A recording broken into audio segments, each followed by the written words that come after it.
Assalamualaikum warahmatullahi wabarakatuh. Innal hamdalillah nahmaduhu wa nasta'inuhu wa nastaghfiruh wa na'udzu billahi min sururi anfusina wa min sayyiati a'malina. May yahdihillahu fala mudilla lahu wa may yudlil fala hadiya lahu. Wa ashhadu an la ilaha illallah wahdahu la syarika lahu wa ashhadu anna Muhammadan 'abduhu wa rasuluh.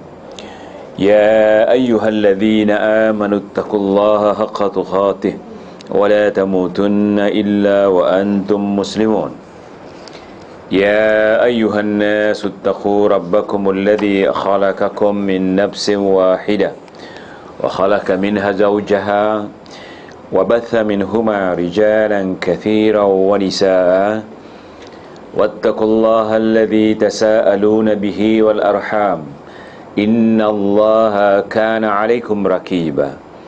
يا أيها الذين آمنوا اتقوا الله وقولوا قولا سديدا يصلح لكم أعمالكم ويغفر لكم ذنوبكم ومن يطع الله ورسوله فقد فاز فوزا عظيما. أما بعد فإن أصدق الحديث كتاب الله عز وجل وأحسن الهدي هدي محمد صلى الله عليه وسلم وشر الأمور محدثاتها فإن كل محدثة بدعة وكل بدعة ضلالة وكل ضلالة في النار. Sidang jamaah yang dimuliakan Allah Subhanahu wa taala, a'azzakumullah. Kita dah lama tak menyambung bab tauhid. Insya-Allah kita menyambung di halaman 163, yakni yang ketiga, penyembelihan dan kurban. Penyembelihan ada dua. Satu, penyembelihan yang syar'i, tabi'i, dan satu sembelihan yang bid'ah. Yang dikatakan syar'i, yang kita sembelih kerana Allah, termasuk kurban. Yang dikatakan bid'ah, yang kita sembelih bukan kerana Allah. Seperti yang saya ditanya oleh beberapa orang jamaah, di Malaysia ada pertubuhan silat ataupun ada ustaz-ustaz atau guru-guru silat yang mengajar silat, tapi ada pengerasnya. Misalnya ada satu silat gayung, diceritakan saya semasa nak belajar ni, guru kami minta cari ayam selasih. Kalau ayam selasih ya, yang warna hitam. Jadi disembelih waktu malam, dia tidak menghadap kiblat. Lihat. Kemudian setelah disembelih, ayam tu dia mandi. Ini dia ceritakan saya. Mandi 7 jenis bunga. Yang mandikan gurunya. Gayung pertama, kedua gurunya, kemudian dihabiskan air bunga tu. Kemudian dia basahan dia tu kain putih yang dibeli, kain kapan tu. Selepas itu limau nipis 7 biji, itu dia dipotong. Dia baca dia punya, bila dipotong tu kan, tenggelam macam mana, timbul macam mana, terlukup ataupun sebaliknya. Sembelihan ayam ni, selepas itu dibawa ke tempat yang mungkin masa siang disurvey, mana yang paling mengerikan, tempat menakutkan. Dah buang sejauh mana, lepas tu jangan pandang belakang. Itu sebab ada filem yang jangan pandang belakang, itu dia cerita. Jadi diceritakan saya, ini perbuatan syirik. Sebab dia menyembelih bukan kerana Allah, dia menyembelih kerana katanya, ustaz, kami main gayung ni pakai senjata-senjata betul, parang dan sebagainya, supaya jangan cedera kalau tertikam dan sebagainya. Maka dia ambil ilmu kebal dengan menyembelih ayam selasih. Sembelihan seperti ini hukumnya syirik. Sepatutnya disembelih untuk dimakan, tetapi disembelih ini untuk setan. Jadi yang membantu dia untuk kebal setan, memanglah zaman Rasulullah SAW tak ada ilmu kebal. Sahabat ratusan atau ribuan yang mati dalam perang, mana ada kebal. Jadi orang yang belajar ilmu kebal ni orang yang paling penakut dalam dunia. Takut apa? Takut mati. Bahawa perbuatan ini syirik kerana menyembelih bukan kerana Allah. Ada juga di Melaka. Mereka di kampung, minta maaf orang Melaka ya. Ini saya dapat cerita daripada orang Melaka sendiri. Pernah di kampung dia, satu orang tu nak buat rumah, dia potong kerbau, dia punya darah tu ditadah, kemudian dicampur dengan air jampi, buat pagar. Tahu pagar ya? Sekeliling tu disiram. Tujuannya mungkin sembelihan ini bukan untuk Allah, tapi untuk penunggu, supaya penunggu kampung tu jaga rumah dia. Ini juga adalah perbuatan syirik. Penyembelihan seperti ini adalah penyembelihan bid'ah yang bawa kepada syirik. Ada juga orang yang menyembelih berbagai-bagai caranya. Kalau bukan kerana Allah, maka sembelihan itu adalah syirik. Saya katakan tadi ada sembelihan yang kedua, yang tabi'i dan boleh dikatakan syar'i. Yang tabi'i, katakan saya nak datang ke rumah anda, tiba-tiba sembelih kambing ataupun sembelih lembu misalan. Kalau orang tanya, kenapa anda sembelih kambing? Ustaz nak datang. Itu tabi'i, syar'i. Ataupun hari kurban, kita berkurban, itu dikatakan sembelihan yang syar'i. Jadi elakkan penyembelihan-penyembelihan yang boleh membawa kepada kesyirikan. Sebab penyembelihan ini adalah mendekatkan diri kepada Allah, dan kita mengorbankan satu nyawa. Maka kalau kerana Allah Subhanahu Wa Taala, perbuatan itu diberi pahala. Kalau kerana selain Allah Taala, maka perbuatan ini adalah syirik. Jadi bagi jamaah yang baru sampai, kalau ada buku ni di halaman 163, penyembelihan dan kurban. Syarak tidak membolehkan seseorang melakukan penyembelihan atau korban kecuali untuk Allah, lillahi ta'ala.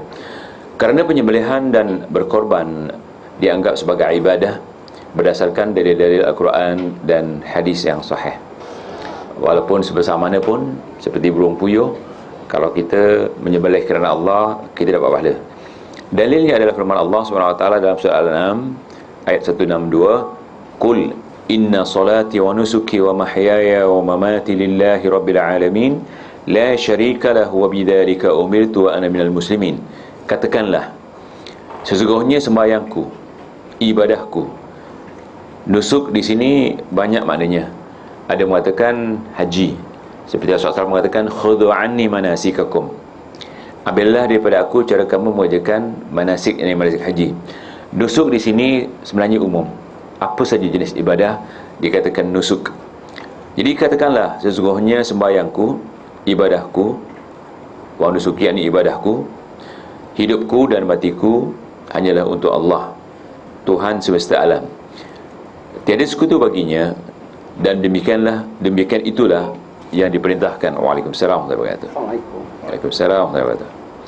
Kepadaku dan aku adalah orang-orang yang pertama-tama menyerahkan diri kepada Allah. Jadi termasuk nusuk di sini ibadah sembelih. Menyembelih bukan kerana Allah syirik. Kalau kerana Allah, kita mentauhidkan dia ibadah. Begitu juga firman Allah SWT, fasalli li rabbika wanhar, maka dirikanlah sembahyang kerana Tuhan dan berkorbanlah. Korban artinya menyembelih seekor kambing ataupun 2 ekor kambing ataupun seekor unta ataupun lembu kerana Allah SWT. Dan Allah melaknat orang yang menyembelih bukan kerananya. Sebagaimana firman Allah ataupun hadis Rasulullah SAW, yang mana hadis ini hadis Muslim, dia diriwayatkan juga oleh Imam Ahmad dan Imam Nasa'i dari Jarur Ali radhiyallahu an, yang Rasulullah SAW bersabda, la'anallah man dhabaha li ghairillah wa la'anallah man awa muhdithan wa la'anallah man la'ana walidayhi wa la'anallah man ghayyara al-manar. Perhatikan ya ikhwan, Allah melaknat orang yang menyembelih untuk selainnya. Seperti tadi, menyembelih bukan kerana Allah tetapi kerana penunggu, ya, ataupun orang menyembelih di kuburan, di kubur keramat dan sebagainya. Ini berlaku. Ataupun menyembelih kerana nak buang sial.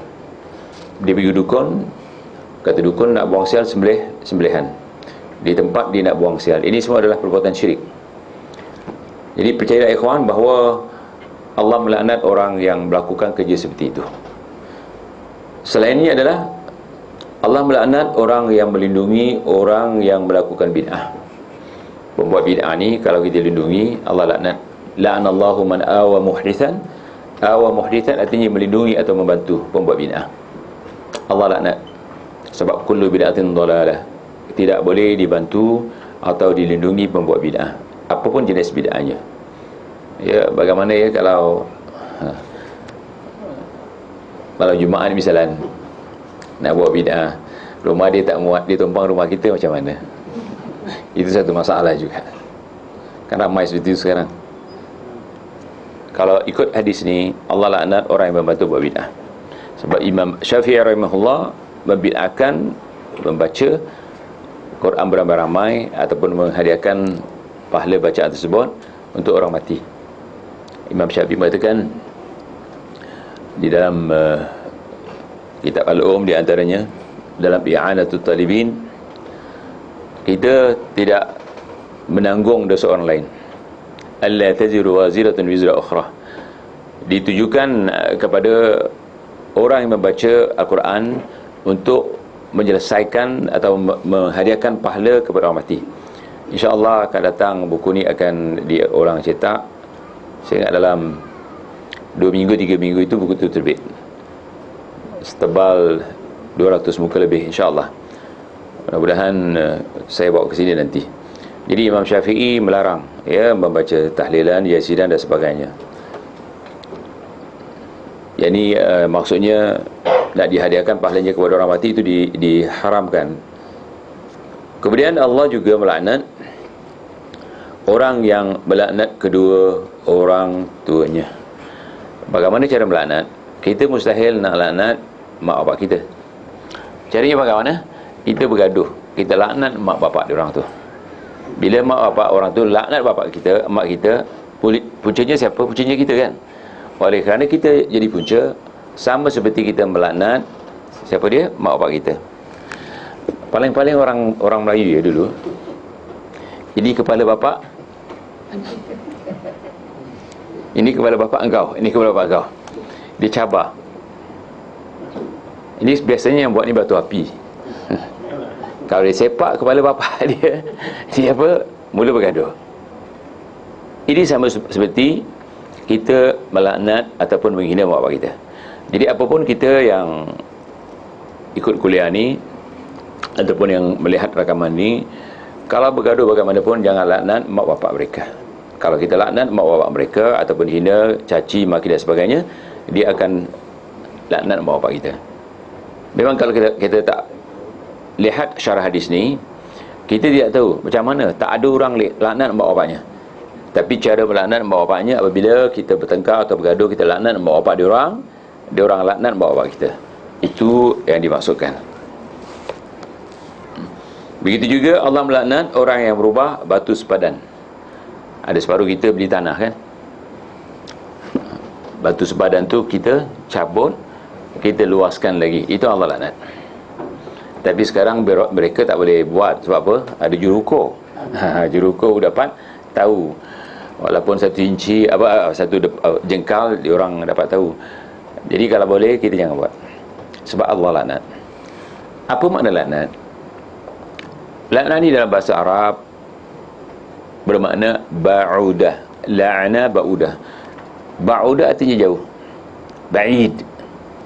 Dan juga bermakna syatanah. La'ana, ba'udah, syatana, satu makna, artinya jauh. Makanya syaitan, dikatakan syaitan sebab la'ana. Allah laknat syaitan. Bila laknat, dia jadi syaitan. Kan jin, bila dia laknat, jadi syaitan. Begitu juga manusia, bila Allah laknat, dia jadi syaitan. Jadi syatana, la'ana, ba'udah satu. Jadi jangan diambil kerja-kerja yang Allah laknat. Arti laknat, ba'udah, jauh daripada syurga. ataupun jauh daripada rahmat Allah. Orang yang kena laknat jauh daripada rahmat Allah Subhanahu wa taala.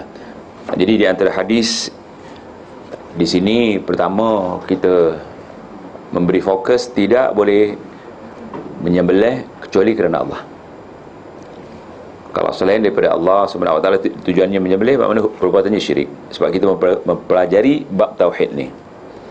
Kemudian Imam Nawawi rahimahullah apabila mensyarahkan hadis yang di atas, ya, dalam syarah Muslim, menjelaskan semua sembelihan tersebut, yakni yang dilakukan bukan kerana Allah, dihukum haram. Sembelihan itu tidak ada yang halal, yang ini tak boleh dimakan. Ini juga pendapat Imam Ahmad. Katakan di kampung kita ada orang nak buat rumah, nyembelih untuk dipersembahkan kepada penunggu, dan darahnya seperti saya katakan tadi, satu orang tu cerita dengan saya, ditadah pakai baldi, kemudian dibuat pagar. Imam Ahmad mengatakan, dan Imam Nawawi mengatakan, sembelihan tu kita tak boleh makan. Tapi kadang-kadang kita tahu, ya, dia buat kenduri. Kalau kita tak datang, kadang-kadang hantar ke rumah kita, apa kita nak buat? Kita buang ke tong sampah, tak boleh dimakan. Hukumnya haram, sama seperti bangkai. Sebab sembelihan tu bukan kerana Allah. Kalau sembelihan kerana Allah kita makan, kalau bukan kerana Allah, jadi yang baru datang ni kena ingat, ya, saya katakan tadi bahawa sembelihan ada dua jenis, satu yang syar'i dan syar'i tabi'i, dan satu yang bid'i. Yang syar'i, yang tabi'i, seperti kita nak air raya, kita sembelih ayam kan? Nak air raya kadang kita sembelih kambing dan sebagainya. Nak buat kenduri kita sembelih kambing, lembu atau ayam. Sembelihan seperti ini dikatakan sembelihan tabi'i, yang dikatakan syar'i. Adapun yang dikatakan bid'i, syirik, menyembelih bukan kerana Allah, tapi kerana seperti tadi orang nak belajar silat, supaya jangan cedera badannya kalau main parang atau main pisau, keris dan sebagainya, maka dia sembelih. Seperti satu jamaah itu beritahu kepada saya, dulu belajar silat, dia carinya ayam selasih, dia sembelih tengah-tengah malam. Yang peliknya tak menghadap kiblat. Memang sembelih ayam, tak sembelih apa pun tak wajib menghadap kiblat, tetapi sunnah, bagus menghadap kiblat. Ini membelakang kiblat, dibuat tengah malam. Tengah malam biasalah malam Jumaat. Lepas sembelih dia mandi air bunga 7 jenis. Lepas itu ditelik oleh siapa? Oleh tok guru silatnya. Pakai apa? Pakai limau nipis biasanya. Lepas itu baru dia cari tempat yang mengerikan, dibuang ayam itu ke belakang, dibuang ke belakang. Dibuang, baru ditinggalkan, barulah mula belajar silat. Sembelihan seperti ini hukumnya haram, ya, hukumnya syirik. Walaupun ayam ke apa, sembelihan seperti ini tetap syirik, dan sembelihan seperti ini biasanya dilakukan oleh orang-orang musyrikin. Jadi di sini kata Imam Nawawi, sama ada yang menyembelih sembelihan tersebut orang Muslim, Nasrani atau Yahudi. Sembelihan orang Yahudi dan sembelihan orang Nasrani tidak dikatakan haram, boleh dimakan. Ya, nanti kalau ditanya dalil-dalilnya, saya ada satu buku namanya Az-Zibh fi Syara', menyembelih mengikut syarak. Jadi sembelihan orang Yahudi dan Nasrani boleh dimakan. Jadi banyak tuan nak tanyakan berkenaan dengan orang Nasrani itu, dia mengatakan Nabi Isa itu anak Tuhan dan Tuhan. Jadi kalau kita ikut satu ayat Quran, sembelih orang kafir tak boleh makan tu kan? Tak boleh, kecuali orang yang Nasrani. Lawat kafarul ladzina qalu innallaha wasaqul masih. Dia katakan kafirlah orang-orang yang berkata bahawa Allah ialah Al-Masih ibni Maryam. Gini sahabat, kan? ayat itu turun kepada Nabi Muhammad SAW. Nabi Muhammad paling mengetahui tentang ayat ni. Tetapi dalam hadis dan di dalam Al-Quran dikecualikan orang Yahudi dan Nasrani. Memang orang Yahudi dari dulu sampai sekarang, sampai hari kiamat, hukumnya orang termasuk orang-orang musyrikin, termasuk orang-orang yang menyekutukan Allah. Begitu juga Quran dah menjelaskan seperti dibaca tadi, begitu juga hadis. Tetapi kalau dikecualikan, sebab orang-orang Yahudi dan Nasrani dia ahli kitab. Ahli kitab artinya mendapat kitab daripada Allah, cuma mereka melakukan kesyirikan. Adapun Majusi, dia tak ada kitab. Dikatakan kalau ada kitab, kitab wada'i, bukan kitab samawi. Jadi siapa pun yang dikatakan Majusi yang tidak punya kitab dari samawi, sebab orang yang dapat kitab dari samawi, dia tahu syurga dan neraka. Sebab dalam Taurat, Zabur atau Injil sama seperti Al-Quran. Cuma Taurat, Zabur dan Injil, sebagaimana Allah SWT menjelaskan kepada kita, ketua agama Yahudi dan Nasrani yuharrifunal kalima an mawadhi'ihi. Mereka merubah kalimah-kalimah dalam kitab yang diturunkan kepada mereka daripada tajuk-tajuknya. Yang halal jadi haram, yang haram jadi halal. Sepatutnya Allah mengatakan di dalam Al-Quran, kul huwallahu ahad, katakanlah Allah itu satu. Allahus samad, Allah tempat minta. Lam yalid wa lam yulad, tidak beranak dan diperanakkan. Wa lam yakul lahu kufuwan ahad, dan tak ada yang sekufu dengannya. Tapi orang Yahudi dan Nasrani mengingkari ayat ini dan dikatakan bahawa Allah beranak. Isterinya siapa? Maryam. Anaknya siapa? Isa. Sedangkan penghujung ayat ni, lam yakun lahu kufuwan ahad, tidak ada yang boleh sekufu dengan Allah. Tidak ada yang setara dengan Allah, siapapun makhluknya. Jadi Isa dan Maryam tak setara dengan Allah, dia makhluk.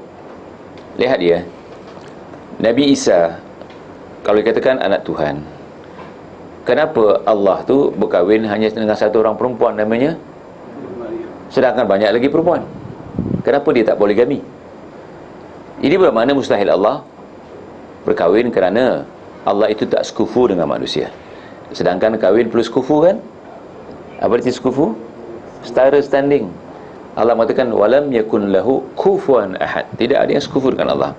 Maka jadi di antara bab-bab perkahwinan, kita kena cari yang sekufu dengan kita. Kalau Allah mengatakan Allah tak pernah sekufu dengan siapa pun makhluknya, maka tak sekufu. Jadi kalau Nabi, kita tak boleh mengingkarinya. Yang mana Allah mengatakan falyahdharil ladzina yukhalifuna an amri an tusibahum fitnah aw yusibahum adzabun alim.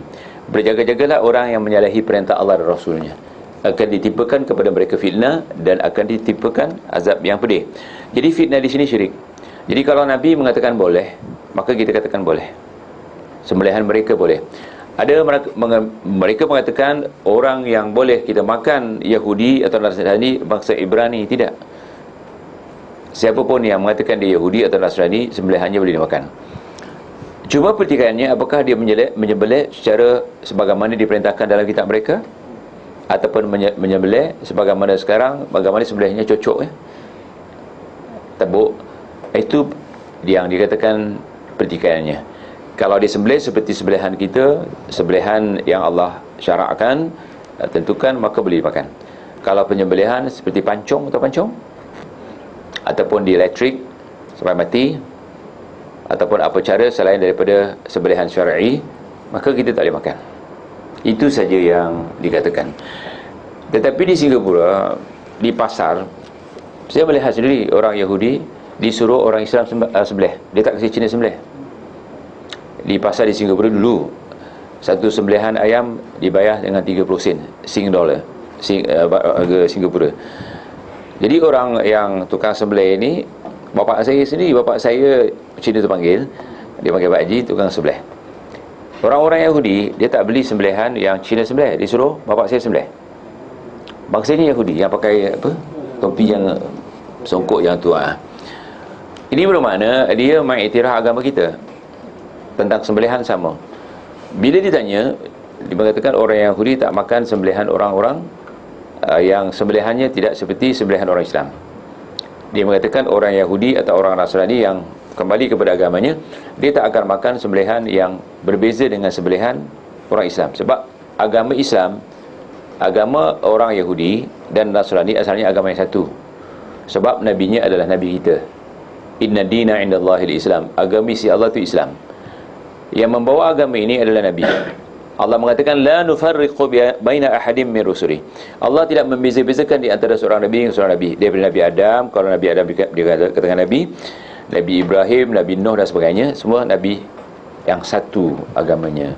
Cuma pengikut agama ini berubah setelah kewafatan Nabi mereka. Jadi sahabat dia, sembelihan ini boleh dimakan. Begitu juga tentang sembelihan. Kalau ada orang beri ke rumah kita daging, kita tak tahu siapa yang sembelih. Ada sebuah hadis Muslim, Aisyah radhiyallahu anha diberi daging, dia tak tahu siapa yang kasih ni. Kalau nak dibuang sayang, kalau nak dimakan juga jangan was-was. Satu. Kedua, sebelum makan baca bismillah. Ini kita boleh baca nanti dalam bab zabaih, penyembelihan. Ulang lagi sekali, kalau orang beri kita daging, kita tak tahu siapa orangnya. Kalau kita was-was, daging itu jangan dimakan. Tapi kalau tak was-was, boleh dimakan, dan sebelum makan baca bismillah. Hadis ini berlaku kepada Rasulullah SAW. Sebab bila Aisyah bertanya kepada Rasulullah SAW, bacalah bismillah sebelum kita makan. Dan bab sembelih ini panjang sebenarnya, ya. Makanya kita kena belajar supaya apa yang kita makan tu adalah benda yang halal. Sebab memakan benda yang haram memberi kesan kepada tubuh kita dan kepada doa kita, ya. Allah tidak menerima doa orang yang makan daripada makanan yang haram. Kalau Allah tak terima, jadi elakkanlah siapa sedaya mungkin. Okey, seterusnya Imam Nawawi mengatakan apa dia? Tidak boleh jika sebelum menyembelih ia adalah seorang muslim, maka setelah menyembelih dia adalah seorang yang murtad apabila menyembelih bukan kerana Allah. Murtad dikatakan. Apa itu murtad? Keluar daripada Islam. Ini bahaya. Begitu juga Imam Ahmad rahimahullah menegaskan bahawa seluruh yang disembelih untuk selain Allah tidak boleh dimakan, yakni haram dagingnya. Seperti tadi orang yang ada kadang-kadang orang bernazar untuk kubur. Lihat, ini pun jaga. Dia pergi kubur Habib Noh di Singapura. Apa katanya? Ya Tuan Habib, kalau saya sembuh, saya nazar sembelih kambing ke lembu ke. Oleh kerana dinazar bukan kerana Allah, kerana kubur, maka tak boleh makan. Ini haram hukumnya. Tapi banyak orang menazar seperti itu. Dia pergi, kalau di Melaka tadi, di mana? Di Pulau Besar kan? Kalau di Indonesia paling popular Wali Songo. Kalau di Singapura Habib Noh. Habib Noh, dia punya hall, hari hall dia itu penuh. Tapi kebanyakannya sembahyang di kubur bawah tu. Di atas ada masjid, dia orang tak suka. Jadi imamnya akan sembahyang di bawah tu. Hukumnya syirik. Sebab la'anallahu al-yahud wan nasara ittakhadhu qubur anbiya'ihim masajidah. Allah laknat Yahudi dan Nasrani menjadikan kubur-kubur nabi mereka sebagai masjid, jadi tempat ibadah. Hukumnya haram. Begitu juga kalau kita bernazar di tepi kubur, tak kira kubur siapa, kalau kita berjanji dengan kubur tu atau tuan kubur tu, Habib Noh ke wali mana pun, kalau dikatakan kalau saya sembuh, sebab orang kan tawasul. Apa itu tawasul? Berperantaraan kepada orang mati. Sedangkan hukumnya syirik. Kita akan bincang di sini tentang kuburi, insya-Allah. Jadi kalau dia bernazar nak menyembelih, sembelihan itu hukumnya syirik. Kita tak kompromi masalah ni. Sebab asalnya sembelihan untuk berhala, sembelihan untuk hantu setan adalah perbuatan orang-orang jahiliyah, penyembah berhala. Jadi kalau perbuatan seperti itu dilakukan orang Islam, dalam sebuah hadis yang sahih, man tashabbaha biqaumin fahuwa minhum. Siapa menyerupai satu kaum dalam bab-bab yang dikatakan suluk, tata cara agama, maka dia sama seperti orang tu. Jadi penyembelihan kalau bukan kerana Allah adalah perbuatan jahiliyah.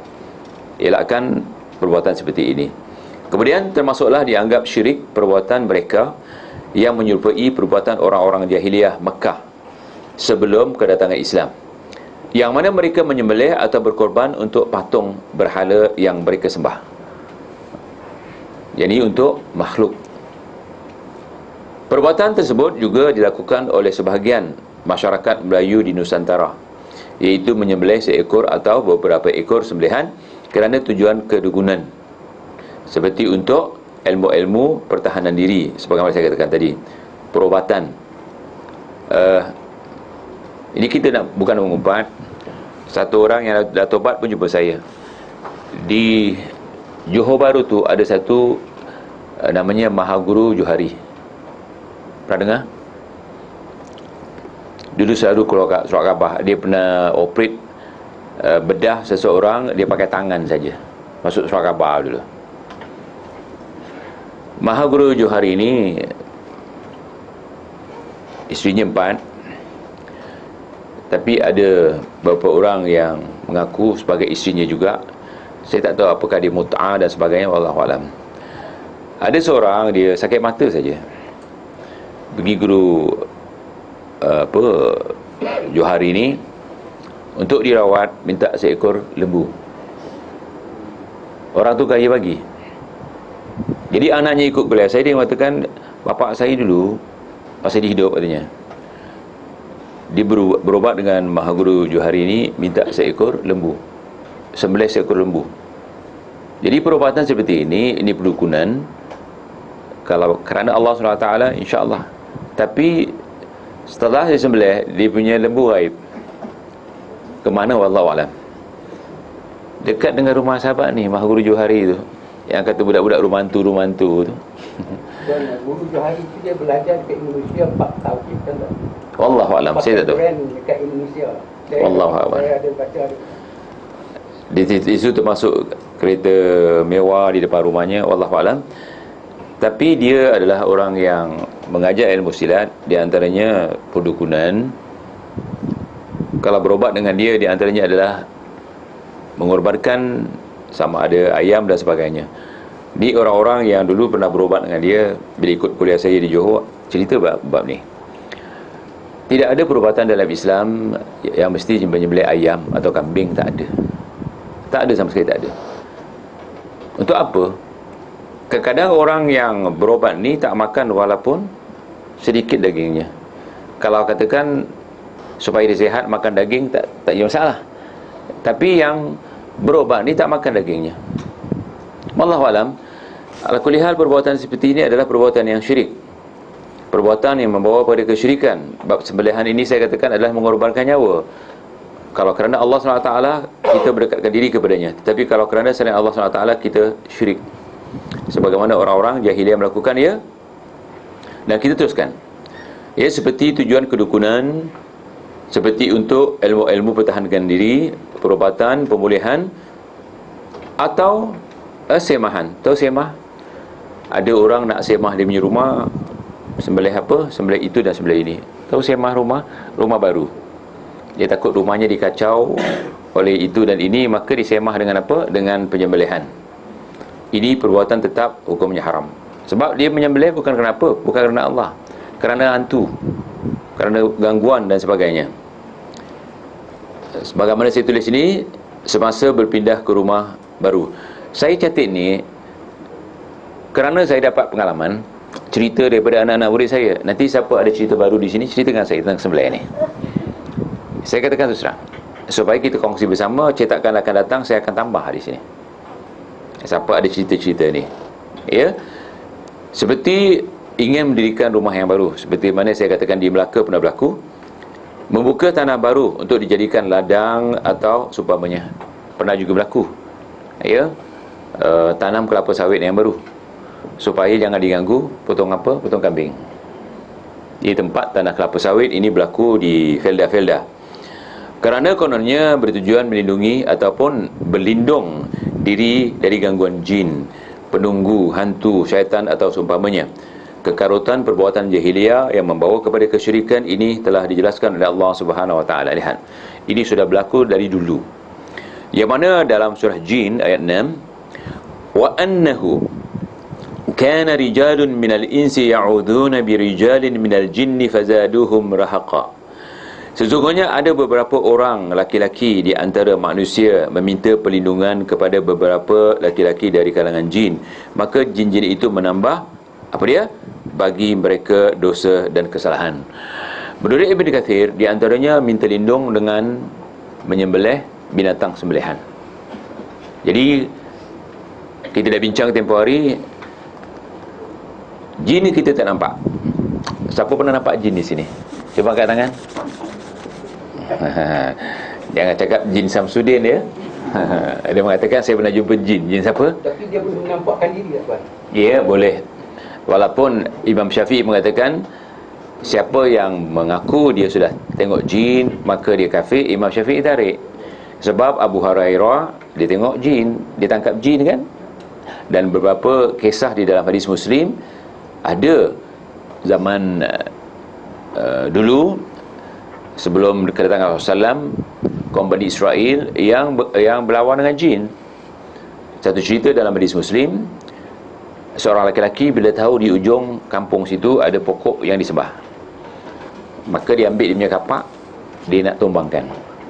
Dalam perjalanan, syaitan pun halang dia, maka dilawan.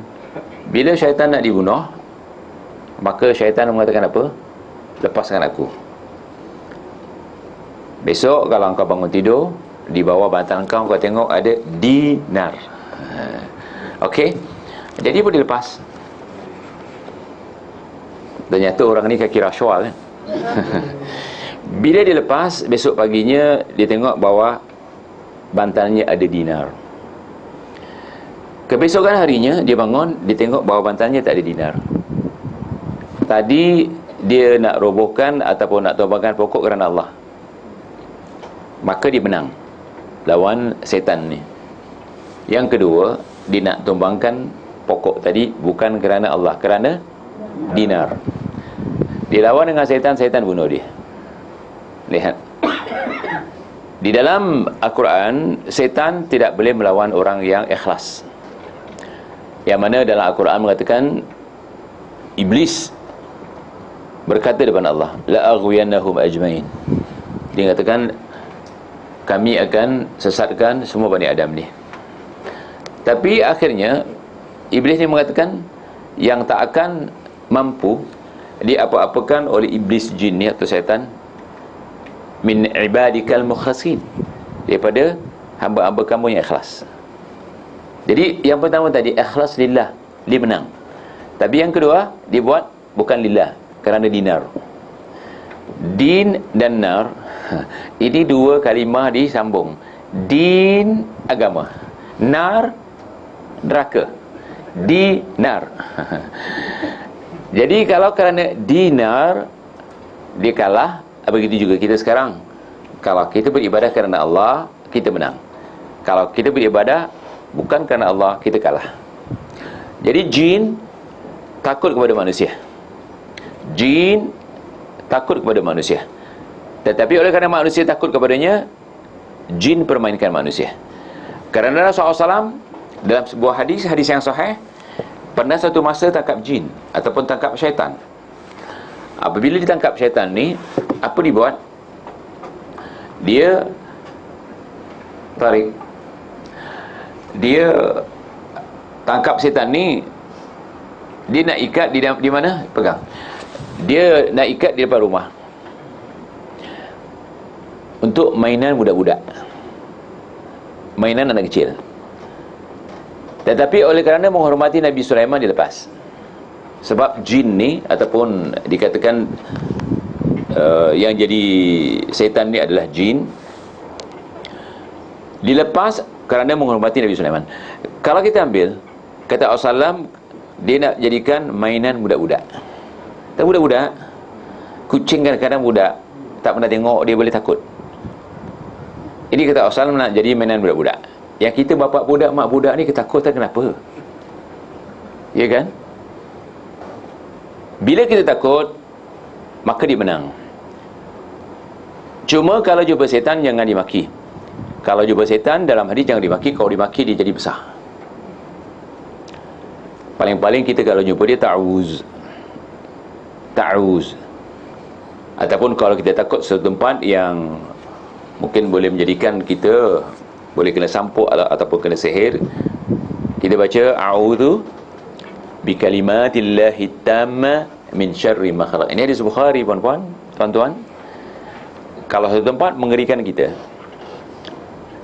kata Nabi, kalau kita membaca di hadis Bukhari, a'udzu bikalimatillahi tamma min syarri ma khalaq, maka kata Rasulullah, syaitan tidak akan mengganggu. di mana pun anda berada, sehingga anda tinggalkan tempat tu. Satu lagi, ini pengalaman saya, tak apa kita keluar tajuk, tapi masih ada berkaitan dengan akidah. Kalau kita nak masuk tandas, apa kita baca? Allahumma inni a'udzubika minal khubuthi wal khaba'is. Hadis Bukhari saya. Kalau keluar, kita baca ghufranak. Kalau ikut Imam Syarani, alhamdulillahilladzi adhaba 'anil adha wa 'afani. Hadisnya sahih, tapi ulama hadis lain mengatakan hadis ini tidak sahih. Dan kalau kita dah masuk dalam tandas, sebelum buka baju ataupun sebelum kita kencing, kita baca bismillah. Syaitan tak boleh intip. Begitu juga kalau kita katakan di dalam hutan, kita nak buang air besar atau nak buang air kecil, kita baca sama. Sebelum kita buang air besar atau buang air kecil, kita baca Allahumma inni a'udzubika minal khubuthi wal khaba'is. Selepas tu kita dah buka surah kita baca bismillah. Kenapa? Tandas adalah tempat jin ataupun syaitan berlindungkan diri, melarikan diri bila dengar azan. Dalam hadis, bila azan dikumandangkan, dua tempat jadi tempat syaitan berlindung ataupun syaitan lari ke tempatnya. Pertama, tandas. Kedua, kubur. Maka kata Rasulullah, jangan jadikan rumah kamu kuburan. Yang mana? Yang tidak dibacakan Al-Quran di situ. Jadi kalau kita nak buang air besar di tempat-tempat seperti itu, kenapa saya katakan baca seperti itu? Ada istilah orang kita sampuk. Pernah dengar kena sampuk? Sampuk ini satu jenis sihir. Sihir permainan syaitan. Jadi sihir yang pertama, orang hantar kepada kita, ke dekat kita. Ada yang kita terkena. Yang terkena itu namanya sampuk. Supaya jangan kena apa yang dikatakan sampuk ataupun terkena sihir, terutamanya kita nak buang air besar ataupun nak buang air kecil di tempat-tempat semak seperti itu, ataupun tempat-tempat yang kita boleh lindungkan diri, orang tak tengok, lebih baik kita baca, sunnahnya kita baca dalam hadis Bukhari, Allahumma inni a'udzubika minal khubuthi wal khaba'is. Ataupun kita baca a'udzu bikalimatillahi tamma min syarri ma khalaq, ataupun ta'awuz yang lain. Okey, insya-Allah ini sebagai tip tambahan supaya kita mengamalkan sunnah-sunnah atau zikir harian. Jadi ikhwan muslimin dan muslimah, masih di halaman 165. Dalam zaman jahiliyah ada orang-orang yang minta perlindungan dengan jin. Dulu sebelum Islam masuk ke diri kita, kita tak tahu apa itu jin. Kita tahu hantu, mambang, pontianak, entah berapa ratus nama jin yang namanya hantu penunggu, hantu raya apa, pontianak, orang minyak dan sebagainya. Ini kita yakin di alam ghaib hanya pertama sekali Allah di alam ghaib sesuai dengan kebesarannya dengan alamnya. Kedua, malaikat di alam ghaib. Ketiga, jin di alam ghaib. Keempat, roh orang mati di alam ghaib. Yang boleh diseru dan dengar adalah jin. Menyeru jin hukumnya syirik. Menyuruh jin hukumnya syirik. Menyuruh malaikat hukumnya syirik. Menyuruh orang mati hukumnya syirik. Tapi menyuruh Allah hukumnya tauhid. Larangan menyeru di alam ghaib ini, menyeru selain Allah SWT, ada dalam Al-Quran. Wala tad'u ma'allahi ilahan akharah. Jangan kamu seru bersama Allah seruan-seruan yang lain. Jadi kalau katakan ya Allah, kemudian ya Habibna, syirik. Banyak orang buat seperti itu. Seperti saya pernah dengar sendiri di Singapura, mereka baca tahlilan. Penghujungnya dia mengatakan ya Abdul Qadir Jailani, ya Abdul Qadir Jailani aghithna, ya Abdul Qadir Jailani aghithna, ya Abdul Qadir Jailani aghithna. Maksudnya, wahai Abdul Qadir Jailani, lindungi kami dan tolonglah kami. 3 kali. Ini syirik. Jadi yang dibolehkan kita menyeru di alam ghaib hanya Allah. Ya, sebab ad-du'a wal ibadah. Kita dah bincang di kuliah yang lalu. Ad-du'a wal ibadah, hadis sahih. Seruan itu ibadah. Jadi yang boleh diseru di alam ghaib hanya Allah Subhanahu wa taala. Selainnya tak boleh. Jadi orang yang menyeru jin dengan cara apa sekalipun, hukumnya syirik. Makanya kita tidak boleh pergi dukun, kerana dukun dia menggunakan jin ataupun menggunakan setan untuk perdukunannya. Jin boleh dibunuh atau tidak? Boleh dibunuh. Tapi cerita masuk dalam botol semua itu karut. Dapat jin masuk dalam botol. Kalau masuk dalam botol ni, siapa boleh masukkan? Ini cerita-cerita karut. Ya, terus. Dalam peristiwa Sayyidina Ali dan Hamzah merubuhkan berhala setelah pembukaan Makkah. Mana Ali dengan Hamzah ada bunuh 2 ekor jin yang berlindung di belakang berhala. Ala kulli hal, sebagaimana Bani Israel yang ingin membunuh jin, tapi oleh kerana jin itu mengatakan, ataupun syaitan lah, sebab syaitan jenis jin dan manusia. Bila ingkar kepada Allah, maka dia jadi syaitan, sama jin atau manusia. Dia kan dah bersedia untuk membunuh, tetapi dia mengatakan, jangan bunuh aku, lepaskan, kerana dia janji nak kasih dinar. Ini bermakna kita boleh bunuh. Di antaranya dengan ayat Quran. Ayat Quran kalau dibacakan kepada jin yang merasuk manusia, jin itu boleh dibunuh dengan ayat Quran. Ini ada hadis menunjukkan seperti itu. Seperti di antaranya ayat kursi. Apabila Abu Hurairah menangkap jin ataupun setan, kemudian Abu Hurairah kan nak bawa menghadap Rasulullah SAW sebab dia mencuri barang Baitul Mal. Bila nak diakan kepada Rasulullah SAW, apa kata setan ni? Aku ajarkan kau satu ayat, kau lepaskan aku. Jadi ayat yang diajarkan adalah ayat kursi. Ada separuh orang Mu'tazilah mengatakan hadis ni tak boleh pakai sebab hadis syaitan. Silap faham ni. Kalau Rasulullah SAW ataupun kalau Abu Hurairah tak tanyakan kepada Rasulullah, maka itu hadis syaitan. Tapi Abu Hurairah jumpa Rasulullah SAW ditanyakan. Kata Rasulullah SAW, ayat kursi itu benar, tapi syaitan tu tak benar. Artinya perkataan syaitan tentang ayat kursi, syaitan takut dengan ayat kursi memang benar, sebab dia tahu kan, diri dia tu. Jadi dia tahu ayat mana dia takut. Jadi kalau kita ada orang kena sihir dan sebagainya, tuan-tuan, sihir ni pun ada 2 jenis. Satu sihir yang menggunakan syaitan, dan satu sihir yang menggunakan benda. Yang menggunakan benda dalam bahasa Indonesia disebut santet, dalam bahasa kita disebut santau. Santau ni biasanya menggunakan dadah dan menggunakan racun. Tapi dia punya bunuh kesan bukan terus mati, dia makan masa. Ini banyak dilakukan oleh orang-orang, antaranya orang Melayu, namanya santau. Yang kedua, memang sihir dihantar ke rumah kita. Ya. Jadi yang paling bahaya di antaranya adalah menggunakan santau. Sebab santau ni satu jenis racun yang boleh membunuh, bukan terus mati. Tetapi untuk merawat dan mengelakkan diri daripada santau ni, kurma ajwa. Kata Rasulullah dalam hadis Bukhari, tak tahulah ada buku kurma atau tidak di bawah tu.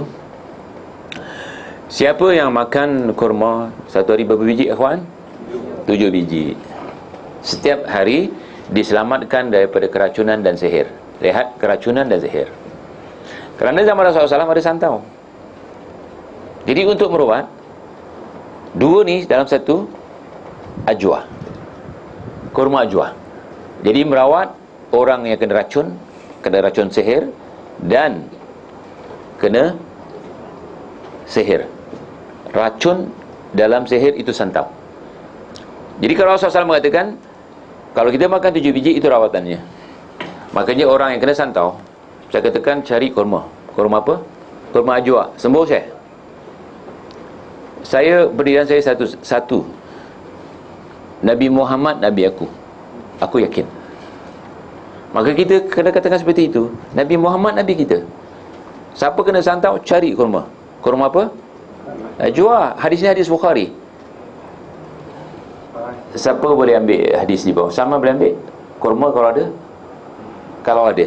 Cuba tengok berapa hadis tentang kurma, tentang ajwa. Tak bawa. Cuba tengok dulu cari. Hadisnya hadis Bukhari. Lihat dia. Kalau kita kembali kepada hadis tentang keracunan dan tentang apa? Sihir, kurma ajwa adalah kurma, dikatakan kurma Nabi. Sebagian ulama mengatakan kalau kita tak jumpa kurma ajwa, kurma apa saja daripada Madinah. Sebab pohon-pohon buah-buahan terutama kurma didoakan oleh Rasulullah SAW sampai hari kiamat. Bukan mungkin ya, saya yakin dengan keberkatan doa Rasulullah SAW, maka benda ni boleh dihilangkan. Tapi bagi orang yang tak percaya dengan hadis, dia bagaimana? Dia cari dukun. Kita dah bincang ya, bagi dukun hukumnya haram dan boleh membawa kepada kesyirikan. Jadi sebagaimana juga yang telah diceritakan oleh Az-Zamakhsyari rahimahullah, apa katanya? Kanu idza istarau daran aw buyutan aw istakhraju 'aynan dhabahu dhabihatan khaufan an tusibuhumul jinn fa udifat ilaihim az-zabaih lidzalik. Kata Az-Zamakhsyari adalah mereka apabila membeli rumah atau apabila mengeluarkan ain syaitan, yakni sihir, mereka menyembelih sembelihan kerana takut kalau ada jin yang dianggap hantu, kata orang Melayu, atau penunggu, mengganggu mereka atau mengganggunya. Maka disajikan sembelihan-sembelihan tersebut untuk mereka kerana takut kepada jin dan kepada jin tersebut. Pernah dengar tak tsunami? Kita tahu kan?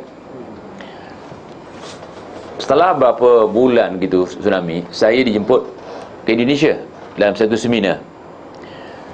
Pagi-pagi masa sarapan di hotel tu kan ada TV, saya buka. Masa saya buka, rupanya orang-orang di Aceh tu bawa makanan satu kapal. Saya istilahkan kapal lah sebab besar. Macam-macam dibawa. Setiap orang bawa satu dulang. Dan saya ikuti sampai habis. Maka kapal ini bawa ke tempat tsunami itu di tengah-tengah lautan begitu. Maka dicampak semua makanan-makanan ni. Dicampak ke laut. Sebab apa? Kasih makan. Yang saya kesian, dua ni, ayam boleh berenang. Saya tengok dengan mata saya. Dia 7 biji telur, pertama ke depan, kemudian ke kanan, ke kiri. Pertama sekali 7 biji. Lepas tu dicampak ayam.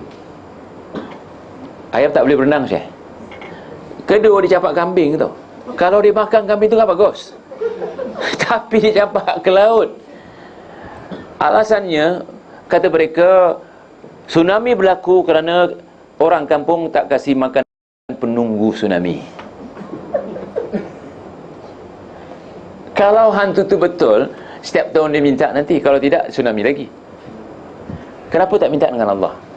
Sedangkan di dalam Al-Quran, wa idza sa'alaka 'ibadi anni fa inni qaribun ujibu da'watad da'i idza da'an. Apabila, maksudnya ya, kalau dia boleh memang boleh terjemahkan sebagai maksud, jika siapa pun daripada kita meminta kepada Allah, Allah dekat dan Allah perkenankan permintaan kita jika kita terus minta kepadanya.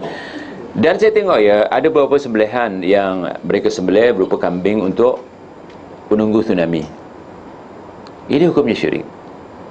Negeri Islam, tetapi masih, makanya kalau kita lihat di Aceh itu, sebelum tsunami, saya ada satu buku dihadiahkan oleh sahabat. Di situ macam cowboy tu, pergi cowboy. Katanya apa? Negeri Serambi Mekah.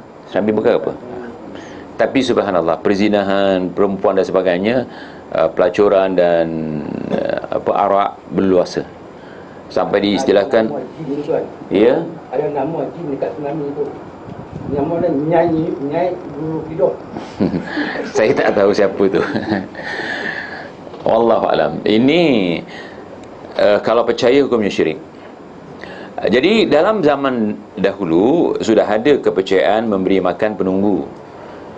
Seperti diceritakan oleh Zamakhsyari, mereka yang beli rumah baru, yang kaya lah, mereka potong sembelihan. Ataupun mereka pindah rumah, ataupun mereka kena seperti tsunami dan sebagainya. Perbuatan ini, siapa yang menyembelih, perbuatannya syirik dan sembelihannya tak boleh dimakan. Ya, jadi petang ini alhamdulillah satu daripada pintu-pintu kesyirikan adalah bab sembelihan. Jadi kalau kita sembelih lillah, kalau bukan lillah, hukumnya syirik. Ataupun Kalau orang tanya, awak sembelih untuk siapa? Untuk tetamu. Itu dikatakan tabi'i, tabiat manusia. Yang dikatakan lillah saja, tapi untuk tamu tak boleh. Kalau niat untuk tamu boleh, sebab itu tabi'i manusia, tabi'an manusia. Jadi dinamakan itu sembelihan secara tabi'i ataupun syar'i, sebab menyambut tetamu hukumnya wajib. Dan siapa yang baca hadis Bukhari tidak beriman salah seorang kamu sebelum kamu menghormati tetamunya. Ya, jadi tetamu itu wajib dihormati. Kemudian para ulama salafus saleh berpendirian sama seperti pendapat Imam An-Nawawi, iaitu menganggap kufur yang membawa kepada kesyirikan siapa yang menyembelih satu sembelihan yang tujuannya bukan kerana Allah Subhanahu wa taala. Sebaliknya dilakukan kerana makhluk. Kerana makhluknya hukumnya syirik. Okey, ada soalan-soalan yang teruskan. Kalau dia buat untuk nazar pun, Iya. biasa kalau akhirnya tubuh satu pun kan, Iya. tapi dia tetap baca bismillah kan. Iya. Jadi kebayangkan orang tertipu dengan bismillah. Iya. Banyak orang seperti itu.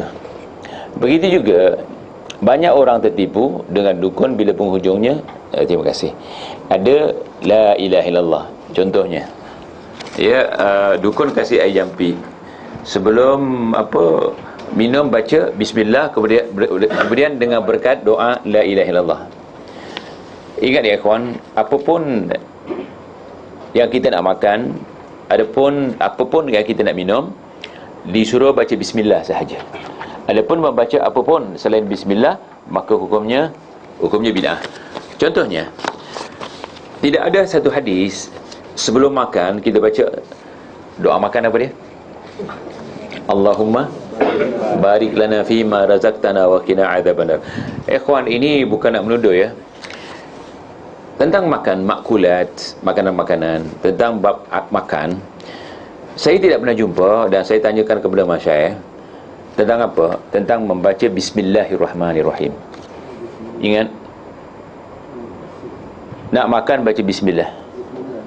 Kata Rasulullah, fabda'u bi bismillah. Adapun hadis juga dilemahkan oleh Imam Syafi'i dan Imam Nawawi, kullu amrin dhibalin la yabda'uhu fihi bismillahirrahmanirrahim fahuwa aqta wa abtar. Itu perawinya Dajjal. Ditaruh perawinya Dajjal. Apa itu Dajjal? Penipu besar. Hadis ini adalah hadis tidak sahih. Jadi yang ada bismillah. Yang boleh bismillahirrahmanirrahim nak bersetubuh dengan isteri, ada doa. Ingat tak? Suami saja baca. Kalau isteri nak baca tak jadi masalah. Apa dia? Tak ingat. Kena belajar ya.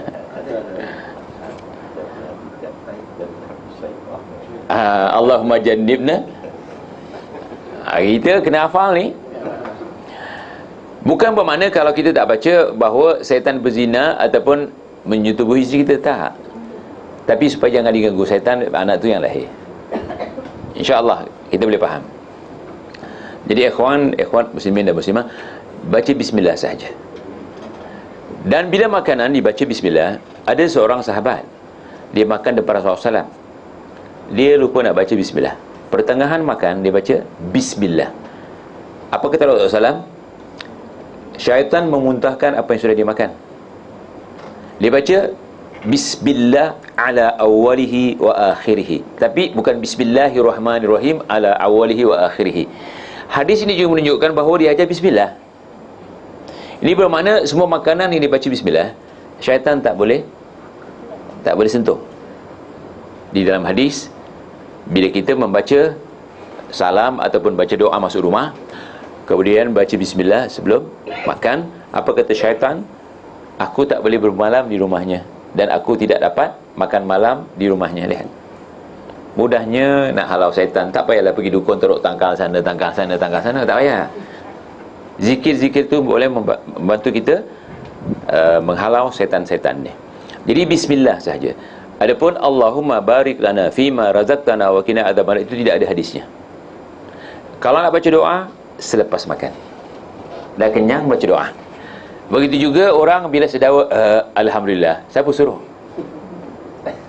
Lepas makan terus alhamdulillah, sambil cuci tangan kan, alhamdulillah ada doa makan. Ingat doa makan? Ada doa harian tu dibaca. Tetapi sebelum makan, tak ada tangan. Ingat dia kata Rasulullah SAW, apabila satu bid'ah dilakukan, maka satu sunnah hilang. Saya dengan siapa makan? Dengan anak-anak saya tak salah, dengan tarik dan sebagainya. Budak tu belajar tadika. Budak tu nak makan. Apa katanya? Sayang, jangan makan dulu. Nanti sebelum dah datang baru. Kita makan di mana ya? Dengan anak saya ni. Kita makan pizza tak salah. Jadi datang semua budak tadika tu angkat tangan. Allahumma barik lana fi ma razaqtana wa qina adzabannar. Amin. Bismillah hilang. Tak ada baca bismillah. Begitu juga di kantin-kantin sekolah. Allahumma barik lana fi ma razaqtana wa qina adzabannar. Nanti bismillah hilang. Kalau dia baca Allahumma barik lana, itu bid'ah. Bismillah hilang. Lihat. Aballah ayakbala abala sahiba bid'atin hatta yada'a bid'atahu aw bid'ataha. Hadis sahih. Allah akan menerima amalan pembuat bid'ah sehingga dibuang bid'ahnya. Jadi bismillah keberkahan. Allahumma barik lana itu bid'ah. Keberkahannya hilang. Ini nasihat. Ya, ajar anak kita. Kedua, kenapa kita mesti sapu kat muka? Kenapa? Kemudian kalau kita tengok filem-filem Inggeris, sebelum makan baca apa? Yang fanatik dengan agamanya. Satu orang kan baca doa. Betul kan? Penghujung-hujungnya apa katanya? Amin. Takkan kita ikut dia? Jadi ajar anak kita. Anak kita sebesar 4 tahun, kalau ajar bismillah boleh sebut. Cucu anak berapa umur? 4 tahun. 4 tahun ni? Belum pun. Dengan nama Allah diterjemah lagi. Bismillah dengan nama Allah katanya. Saya dengar sebab apa maknya aja seperti itu. Bismillah dia baca betul. Tapi kalau Bismillahirrahmanirrahim pun mungkin masih payah. Apalagi Allahumma barik lana fima razaqtana. Ya. Bid'ah hiburan iblis. Bermakna kalau kita buat bid'ah, iblis datang ramai-ramai. Hadisnya, al-bid'atu ahabba ila iblis minal ma'asiyah. Al-ma'siyatu yutabu minha wal bid'atu la yutabu minha. Hadis sahih. Bid'ah sangat cintai oleh iblis daripada maksiat. Berbanding maksiat. Pembuat maksiat, dia tahu itu maksiat, dia akan bertobat. Tetapi pembuat bid'ah jangan harap bertobat. Betul kan? Dia katakan ini kan baik. Dia katakan ini baik, alasannya baik. Al-kulihal, bid'ah adalah hiburan iblis. Jangan panggil iblis untuk buat kerja, jadi katakan ibadah. Sebab bila iblis datang, kita akan ditipu oleh iblis. Dia katakan makruh syaitan atau talbisu iblis. Siapa boleh baca ni? Baca di sini. Boleh baca ni? Tuan, saya nak tanya 2 soalan dia, Tuan. Teruskan dia, insyaAllah. Saya tak faham berkenaan dengan baru-baru ni saya baca berkenaan dengan khususiyah Nabi. Apa dia? Khususiyah Nabi. Ya, khusus, yakni khusus diberikan kepada Nabi.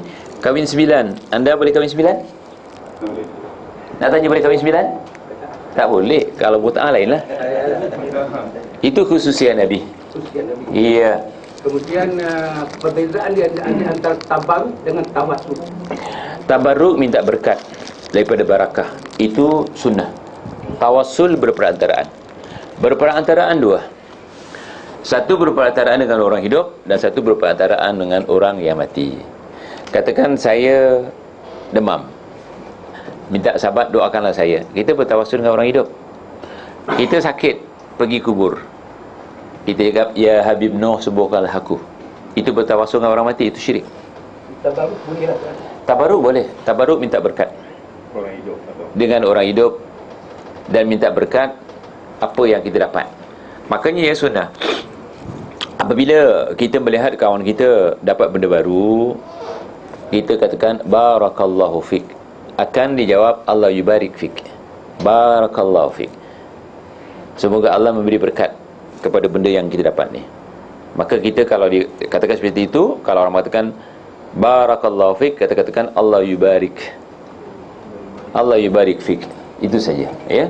Ada ulama-ulama, Tuan, dia bertabaruk kepada peninggalan Rasul. Macam mana cakap tuan? Itu haram hukumnya.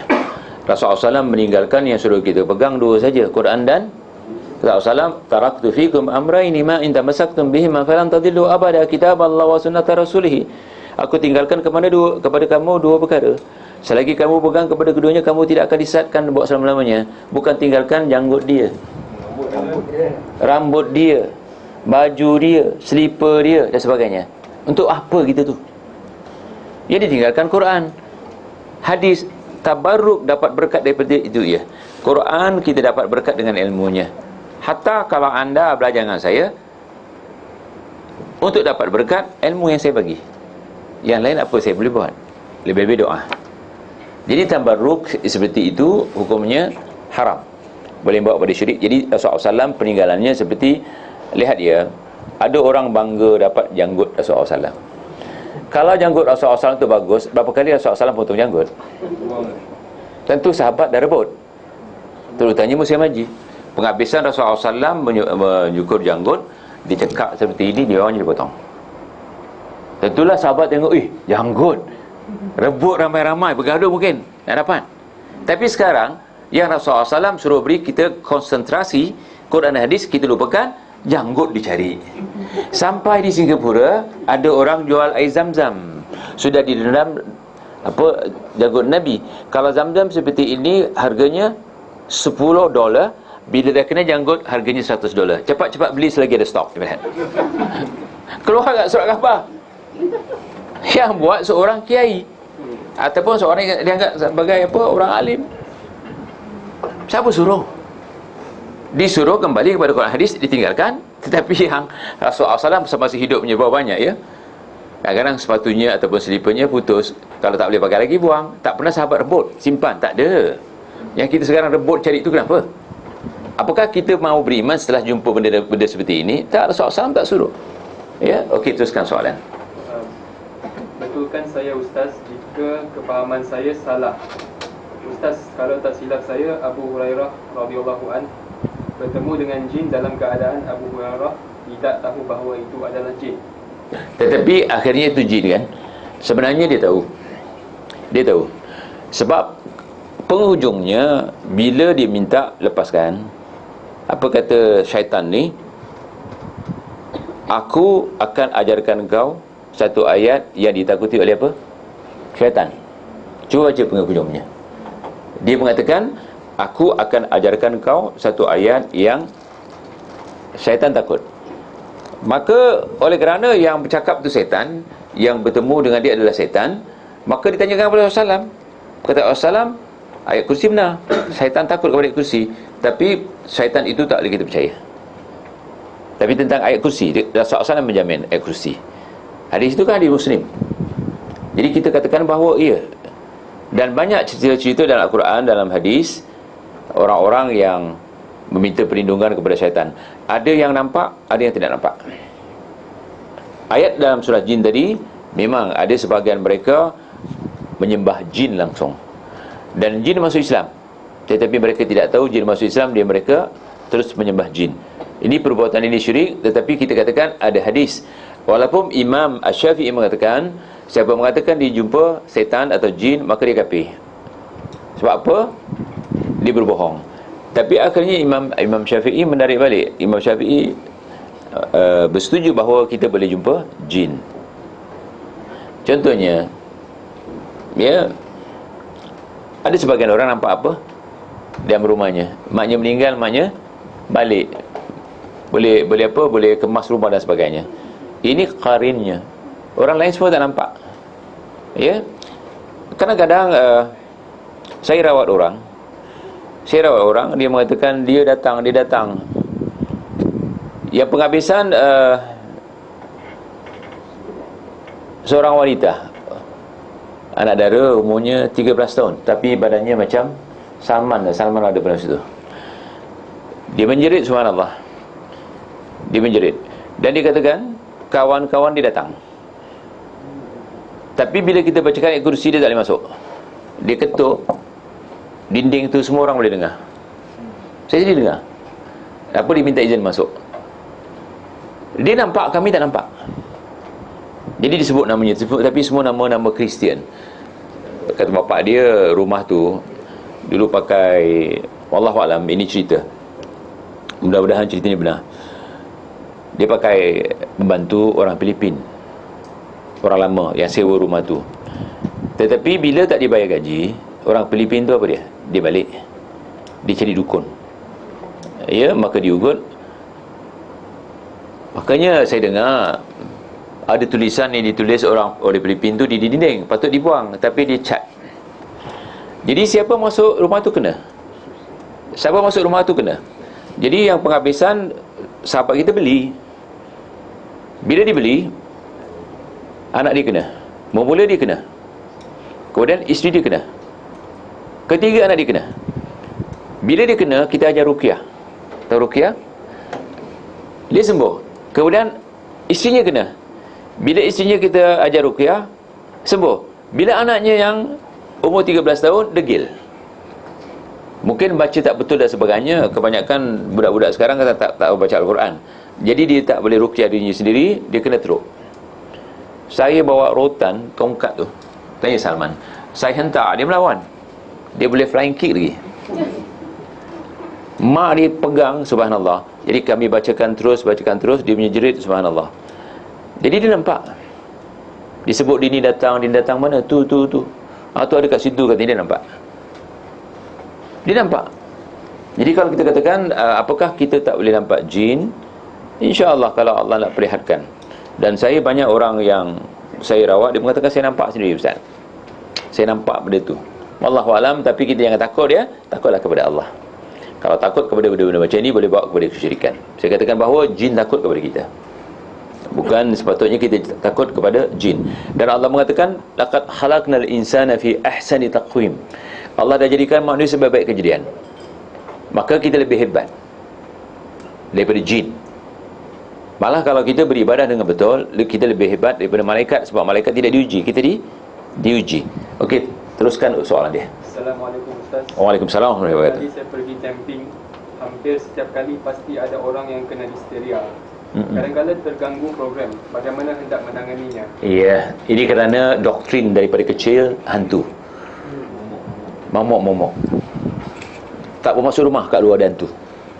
Tak mau tidur, ada hantu. Saya katakan dulu, ya, ini cerita lama. Bapa saya dulu dukun besar. Sampai orang daripada Britain datang berubat. Datuk anak saya ni, 3 tahun saya cuba hilangkan kepercayaan kepada dukun. Sebagai dukun, 3 tahun baru saya berjaya. Bila saya balik cuti, maka saya nasihatkan dia. Sebagai orang tua, saya dengar lemah lembut. Saya tanya dalil, dia tak dapat. Dia tanya saya dalil, saya ada dalil. Lepas 3 tahun, lihat, saya balik cuti daripada Saudi, baru dibuang. Dia belajar ni, diceritakan saya, alhamdulillah, semoga Allah mengampunkan dosanya ayah saya, kan. Maka saya dekati dia dengan kasih sayang. Ayah saya berbual. Dia belajar ilmu perdukunan ni di mana? Di Papua New Guinea, di Pontianak, di Sulawesi. Bapa saya orang Bugis. Penutup ambil ilmu daripada Dayak tu, buang yang besar, penghujungnya, dia ambil sapu satu badan, tak boleh mandi 40 hari. Lihat, tak sembahyang lah. Jadi orang kampung tu paling takut dengan bapak saya. Kalau ada barang hilang, cakap dah pergi rumah Bakrim, tak kasih balik, besok tak sembuh, sakit. Cakap itu saja, orang kampung takut. Dia kasih balik tu, ya. Tapi dukun ni, Nabi mengatakan 99.9 penipu. Sebab setan yang ajar. Jadi 99.9. Jadi kadang-kadang dia bukan masalah benar, dia masalah psikologi. Contohnya, satu Cina ni kahwin dengan orang India, pakai ama orang Indonesia. Anaknya kalau nak tidur, tak boleh tidur, apa kata? Amanya, ada hantu. Tidurlah budak tu. Dari kecil macam itu, satu hari amanya balik kampung. Budak ni tak boleh tidur, menjerit, ada hantu. Diceritakan dengan bapak saya. Bapak saya dah tahu dari segi psikologi. Kata bapak saya, 40 hari jangan masuk bilik tu. Pakai 40 hari. 40 hari tak masuk bilik itu, dia lupa. Jangan masuk bilik tu. Jadi jual benda apa? Tabur-tabur. Apa ditabur? kat belakang tu dulu kita masak pakai dapur kayu. Ambil dia punya buk, tapis, tabur lah, tak ada benda. Itu psikologi. Kerana dia percaya, maka dia tak masuk, maka budak tu hilang dia punya ingatan. Dan banyak lagi. Jadi contohnya, satu orang nak ambil driving license, kebanyakannya orang JPJ tu kenal bapak saya. Jadi katanya, dia datang ke rumah saya, bapak saya koyak surat khabar kat belakang. Tahu surat khabar? Dia koyak tebal sikit, dibungkus dengan kain hitam, masuk kocik, jangan pegang. Artinya jangan keluarkan. Dah cerita dengan JPJ punya ni. JPJ takut lulus. Berapa banyak salah. Ini semua psikologi.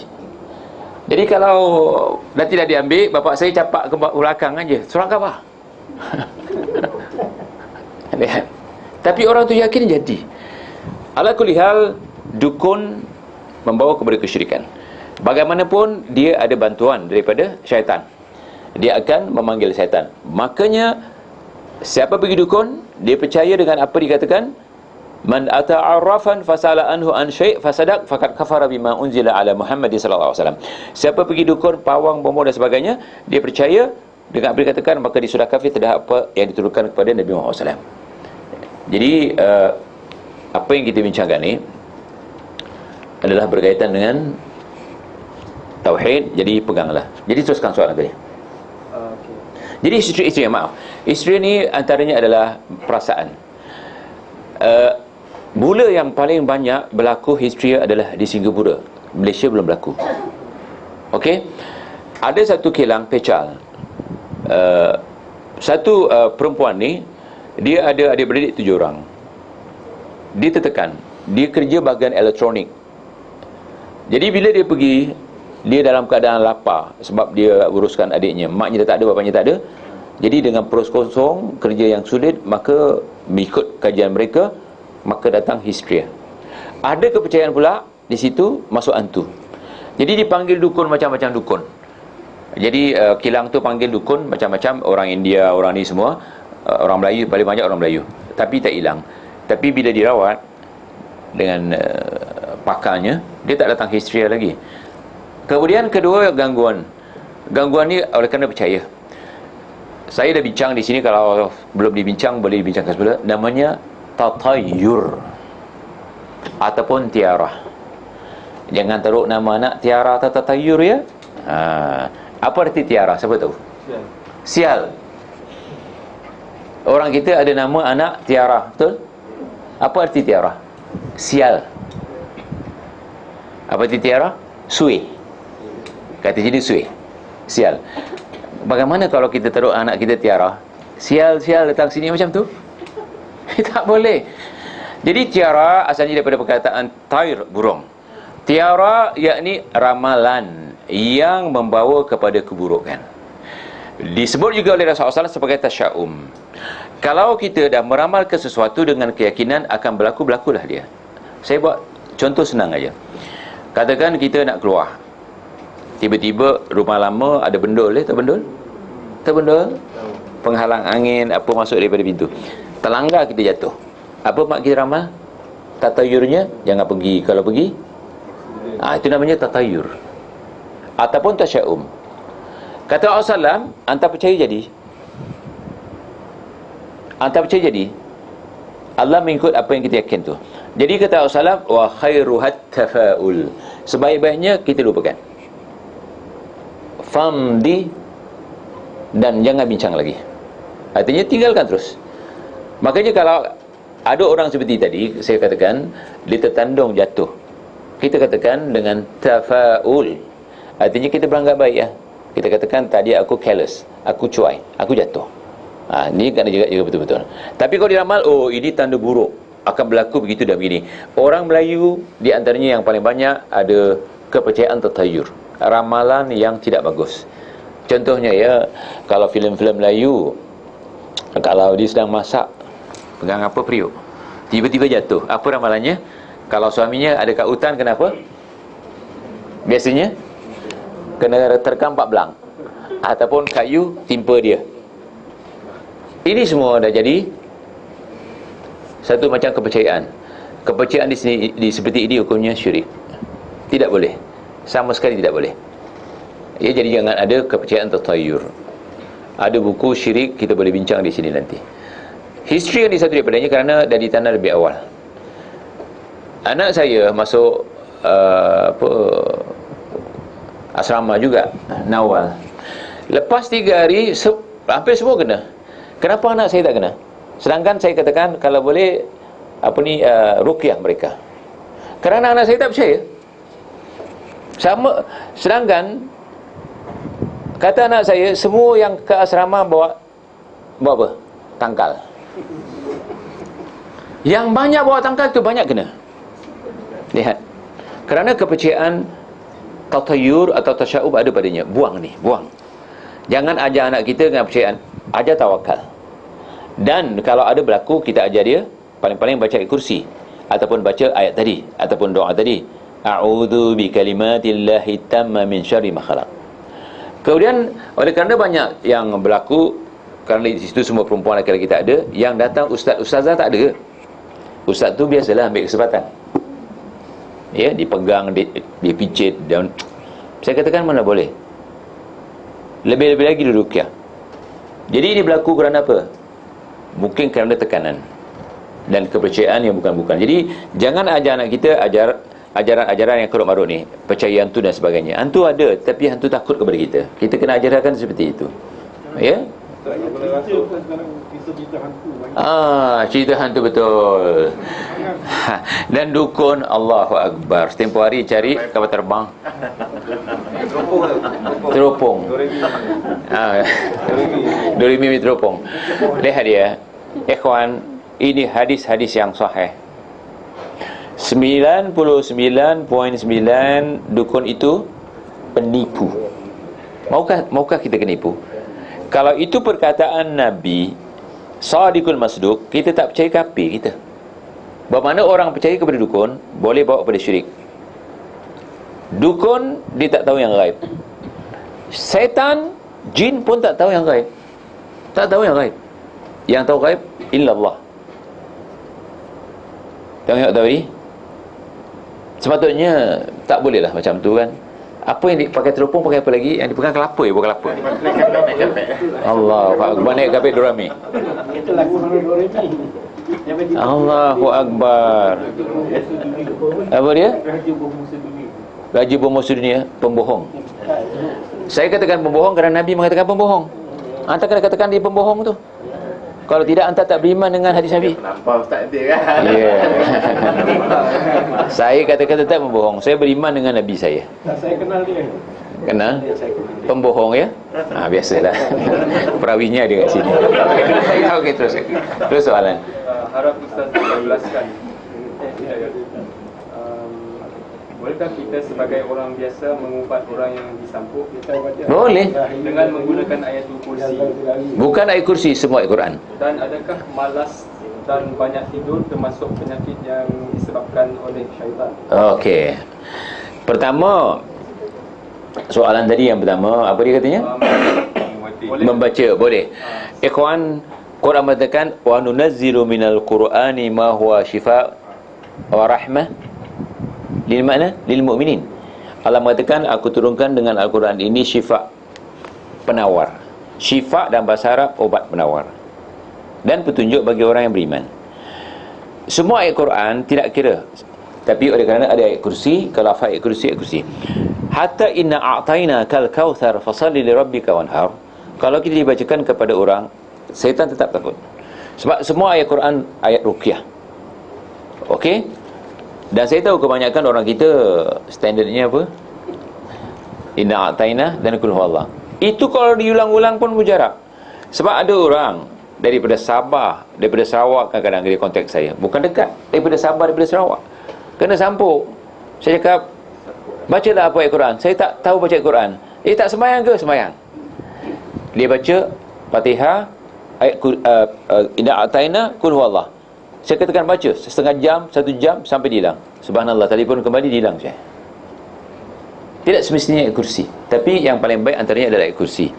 Cuma Bin Bas mengatur, pertama Fatihah. Siapa tak tahu baca Fatihah? Semua orang boleh baca Fatihah. Kedua, 3 kul. Siapa tak tahu baca 3 kul?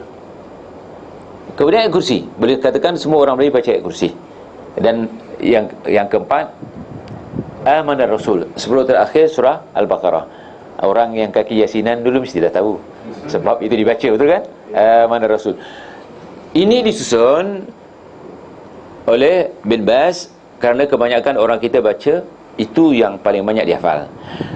Tetapi Bin Baz juga mengatakan semua ayat Quran itu boleh dibacakan kepada orang yang kena sihir ataupun kena sampuk dan sebagainya. InsyaAllah bacakan. Hatta anak kita, ya, insyaAllah kita bacakan tu. Kalau kena, insyaAllah. Pengalaman saya lah, saya katakan di rumah saya tu tangkal satu goni. Tanya anak saya ni, ramai yang saya tarik tangkalnya. Kenapa? Di kuliah saya bila cerita pasal bom dukun dan sebagainya, saya cakap siapa ada tangkal ke saya. Di sini begitu. Sebab orang takut nak hapuskan, kuliah akan datang bawa. Kita tengok apa dalamnya. Dalamnya semua tak betul. Kena tipu kita. Dukun tipu ni. Jadi kalau boleh tangkal-tangkal ni, siapa pakai tangkal, at-tamimatu syirkun, at-tamimatu syirkun, at-tamimatu syirkun, tangkal itu syirik, tangkal itu syirik. Jadi jangan pakai tangkal. Apapun jenis tangkal, bawa ke sini. Kita boleh hapuskan, kita buka insya-Allah. Okey, teruskan soalan. Adakah malas dan tidur termasuk penyakit yang Iya. Allah berfirman, wal asri innal insana lafi khusr illa alladhina amanu wa amilus salihat. Allah bersumpah dengan nama waktu. Jadi kerugian di sini bukan kerugian kehilangan harta, membazir harta. Di antara kerugian adalah membazir waktu. Pembaziran ini adalah saudara syaitan. Innal mubadzirina kanu ikhwanu syaitin. Makanya ulama-ulama tafsir mengatakan pembaziran dalam Islam dua. Satu membazirkan waktu dan satu membazirkan harta. Dua-dua jenis pembaziran Allah mengatakan wala tubadzir tabdzira innal mubadzirina kanu ikhwanu syaitin. Janganlah kamu membazir, kerana pembaziran itu menjadi saudara syaitan. Saudara syaitan, bukan kawan syaitan tau. Saudara syaitan, saudara langsung. Jadi bermalas-malasan itu adalah pembaziran yang dikatakan kawan syaitan. Tak, saudara syaitan. Subhanallah. Jadi jangan bermalas-malasan. Malas ni penyakit. Obatilah dengan apa dia? InsyaAllah kita banyak membaca apa itu ibadah. Ibadah tu apa saja yang bermanfaat untuk kita, kita katakan ibadah. Apa saja lillah, maka dikatakan ibadah. Ibadah tidak semestinya sembahyang, puasa dan sebagainya. Apa saja yang memberi manfaat. Jadi di antaranya yang dapat memberi manfaat kepada kita adalah waktu. Saya ni macam kekurangan waktu saja. Sampai kadang-kadang tidur pun tak cukup. Kenapa? Saya rasa inilah waktu saya untuk berkhidmat untuk antum sekalian kerana Allah Subhanahu Wa Taala. Okey, di sini dicatat kita sampai di halaman 166 yang ada buku ni. Akan datang kita 167 insya-Allah. Okey, ada soalan yang lain? Teruskan dia. Baca Al-Fatihah di permulaan majlis, adakah ini sunnah atau bid'ah? Itu bid'ah. Tenang, bid'ah. Habis cerita. Iya. Bukan Ustaz, maaf Ustaz. Bukan itu saja. Baca Fatihah ni kadang sekarang ni ada orang meninggal saja cakap mari kita baca sedekah. Imam Syafi'i rahimahullah mengharamkan membaca Al-Quran yang dihadiahkan pahalanya kepada orang mati. Dalil Imam Syafi'i Al-Quran. Di antara dalilnya alla taziru waziratun wizra ukhra. Kamu tidak dipertanggungjawabkan atas dosa orang yang lain. Laha ma kasabat wa 'alaiha maktasabat. Semasa dia hidup dia berusaha untuk dapat pahala, dapatlah. Kalau semasa hidup dia tidak berusaha, tak dapat. Yang dibolehkan untuk orang mati doa, kecuali anak. Apa saja yang dilakukan oleh anak walaupun tidak niatkan untuk mak bapak dapat pahala sebagaimana anak tu buat, tidak dikurangkan sedikit pun. Kerana dalam hadis Bukhari, hadis Muslim, anak itu usaha mak bapak. Jadi dengan usaha mak bapak ni, dia jadi seorang dewasa, jadi orang yang bersyukur kepada Allah, jadi anak yang soleh. Maka apa saja ibadahnya anak yang soleh ini mak bapak dapat. Sehingga dalam hadis Muslim juga ada mak dan bapak dibangkitkan besok Yaumul Mahsyar, dia terperanjat. Kenapa? Pahalanya banyak. Ditanyakan kepada malaikat, daripada mana ni? Kata malaikat, ini amalan anak-anak kamu. Dan dikuatkan pula dengan satu hadis Muslim juga, idza matal insanu in khata'a amalahu kullu illa min thalas. Mati anak Adam putus hubungannya dengan dunia kecuali 3. Pertama, al-ilmu yuntafa'u bih. Inilah ilmu yang manfaat. Paling-paling kita ajarkan kepada keluarga kita, anak kita terutamanya. Kedua, amal jariah, sedekah jariah. Yang ketiga, anak yang soleh. Anak yang soleh yang mendoakannya. Ad-du'a'u, sebagaimana dijelaskan oleh Ibn Taimiyah, ad-du'a'u huwal ibadah. Jadi pasukan doa di sini ibadah. Jadi segala ibadah anak-anak kita dapat. Tapi jangan dicampur dengan bid'ah saja. Makanya kita belajar sunnah di sini supaya anak kita jangan buat bid'ah. Jangan buat bid'ah. Sebab saya bacakan tadi hadis, Allah enggan menerima amalan yang berbau dengan bid'ah, sehingga tinggalkan bid'ah tersebut. Jadi itu jawapan saya. Wallahu alam. Teruskan soalan. Masa Ustaz. Teruskan. Sabit dengan ini saya nak Ya. sambung sikit. Adakah, jadi Ustaz kata ada 3 perkara termasuk Ya. anak yang soleh. Ya. Anak yang soleh ni, kalau kebiasaannya kita macam kalau kita pergi umrah misalnya kata, ada orang dia nak bertawaf lebih nak buat umrah lah kata. Ya. Lebih Okey. biasa satu. Lepas tu Okey. dia kata ini dia nak buat untuk bapak dia atau Ya. macam mana. Ini orang yang jahil. Tak perlu diniatkan untuk mak bapak saya. Tak. Apa yang saya katakan tadi, nanti kita bawa dalilnya. Apa yang anak buat, mak bapak dapat pahala tidak dikurangkan sedikit pun. Kalau mak bapak kita tak pernah pergi haji, kita pergi haji tak payah niat untuk mak bapak kita. Mak bapak kita dapat. Lihat. Ada orang mengatakan haji ni untuk mak saya, besok untuk bapak saya. Ya. Bila tak nak pergi haji? Sekarang ada kota. Satu masa nanti kita pergi haji sekali, tak boleh datang lagi. Nama hantar masuk dalam komputer, tak boleh pergi. Jadi kalau ada hajikan mak kita, yang mak kita tak pernah pergi haji, bila kita nak haji untuk diri kita sendiri? Ingat dia, bab haji, kalau nazar, iya. Kalau mak kita bernazar, baru. Bukan saja, begitu juga puasa. Kalau mak kita bernazar, kita tidak mak kita tak sempat melakukannya, maka kita jadi penggantinya. Adapun seorang perempuan yang bertanya kepada Rasulullah SAW tentang maknya tinggalkan puasa, yang dimasukkan puasa nazar, maka dia kata Rasulullah SAW, kalau mak kau ada hutang, siapa bayar aku? Begitu juga tentang haji. Kalau mak bapak kita tak pernah bernazar, kita tidak wajib menunaikannya. Dan saya katakan dia, nanti ada bab nazar kita bincang selepas ni, di kuliah akan datang.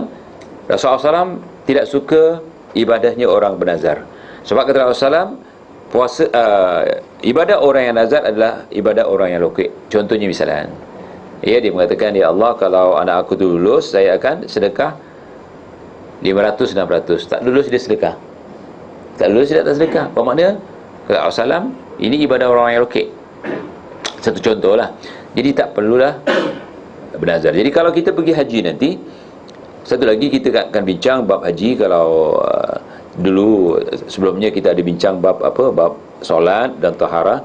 Bab haji juga apa sahaja kita bincang. Tidak pernah dicontohkan oleh Rasulullah atau para sahabat, kalau kita pergi haji sana, sampai di Mekah kita buat umrah sampai 7 kali. Itu tidak ada dalilnya. Mereka mengatakan Aisyah, dia pergi umrah. Aisyah pun pergi umrah. Bukankah bila Rasulullah SAW dia melihat Aisyah menangis, kata Rasulullah SAW, dia tahu bahawa Aisyah pada masa itu haid. Kata Rasulullah SAW, haid adalah fitrah setiap anak perempuan Bani Adam. Okey. Kemudian dibawa oleh saudaranya Abdul Rahman pergi. Ada yang mengatakan Tanaim, ada yang mengatakan Jaranah. Tapi yang benar pergi Tanaim dia. Tetapi semasa Abdul Rahman, saudaranya Aisyah, ibu kita ni, dia pergi tak pakai umrah. Tapi dia mau Aisyah masuk dengan umrah. Dia keluar semula masuk dengan umrah, sebab masa itu haid. Jadi Abdul Rahman yang mengiringinya, dia tak masuk pakai umrah. Kalau katakan itu sunnah, kenapa Abdul Rahman tak pakai? Dan Rasulullah SAW tak pernah lakukan seperti itu.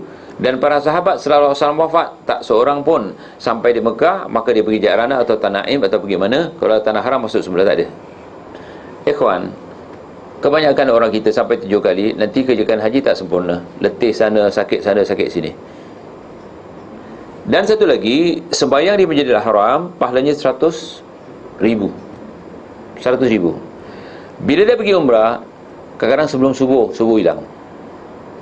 100,000 sembahyang di Masjidil Haram satu waktu, kita kalau nak kira berapa kali kita sembahyang di sini, berapa tahun? 100,000 sembahyang subuh di Masjidil Haram sama seperti 100,000 kali kita sembahyang di sini. Berapa tahun tu? Itu baru sembahyang subuh. Kadang-kadang mereka belum maghrib dia pergi sebelum maghrib. Nanti sembahyang maghribnya, kadang-kadang sembahyang isyaknya di mana? Di Jakrana. Pasal ramai sangat orang kan jam. Pahala begitu besar. 100,000 kita sia-siakan kenapa? Maka kita katakan setiap ibadah kata Imam Syafi'i dua syaratnya. Satu ikhlas, kedua ittiba. Ataupun satu ikhlas, kedua ada contoh. Dari Imam Syafi'i adalah Al-Quran dalam surah Al-Kahfi ayat yang terakhir. Ya, faman kana yarju liqa'a rabbih falyamal 'amalan salihan wa la yusyrik bi'ibadati rabbih ahada. Dari ayat ini mengatakan Allah firman, siapa ingin menemui Tuhannya, yang ini masuk syurga, maka falyamal 'amalan salihan, amal soleh yang tak ada bid'ah di situ, ittiba. Yang kedua, wala yusyrik bi'ibadati rabbih ahada, jangan syirik, yakni ikhlas. Kalau tidak ada dua syarat ni, ibadah kita batal. Ya, jadi kalau kita nak beribadah, pastikan ada hujah, ada dalil. Sebab disuruh ayat Quran mengatakan ittabi'u, ittiba'lah. Jadi orang yang bila ada kematian Al-Fatihah, itu tidak pernah berlaku zaman Rasulullah SAW, tapi itu adalah kerja orang-orang sufi. Kita tahu bahawa di negeri kita, contohnya di mana Allah dikatakan fikul dimakan, itu kerja orang sufi. Jadi sufi sudah, kata orang Arab, saitarah, sudah monopoli, dah eksploitasi pemikiran orang-orang kita, yang mana mereka mengatakan kalau pergi umrah sampai di sana bawa lah umrah lagi, kalau dengar orang mati hadiah Fatihah. Ini susah nak dibuang, makanya bila satu sunnah hidup, ya, maka bid'ah akan hilang. Tapi bid'ah seperti ini siapa boleh buang?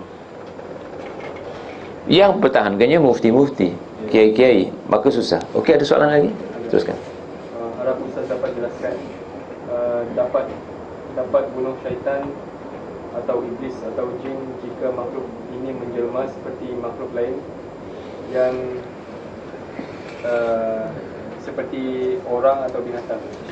Sebenarnya kita tidak suruh bunuh, kita suruh halau.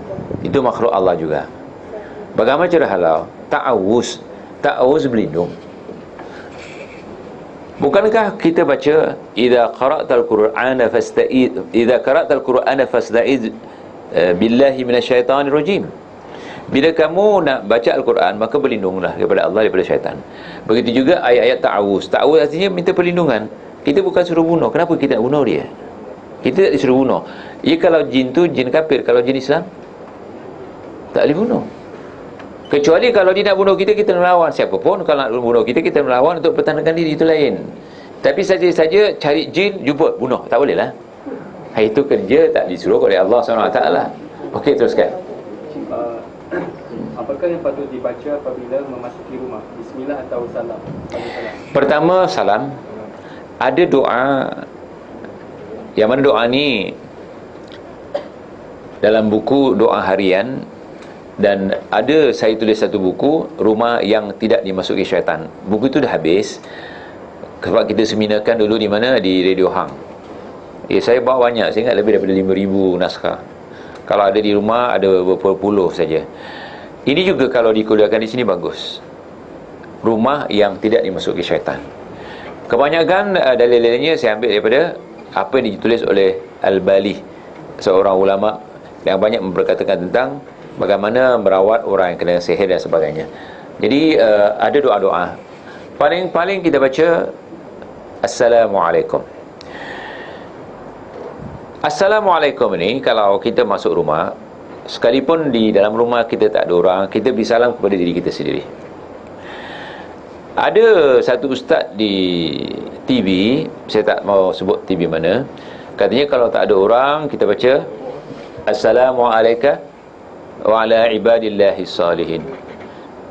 Itu tidak ada dalilnya seperti itu. Kita disuruh masuk mana rumah pun, hatta tak ada orang di dalamnya, kita beri salam untuk diri kita sendiri. Contohnya, kita dah sewa hotel kan, kalau kita dah masuk, kita sebelum langkah kita Assalamualaikum. Ini untuk diri kita sendiri. Sebab salamun li anfusikum, selamat itu untuk diri kamu sendiri. Maka kalau itu dalilnya daripada hadis-hadis yang sahih, kita baca masuk rumah.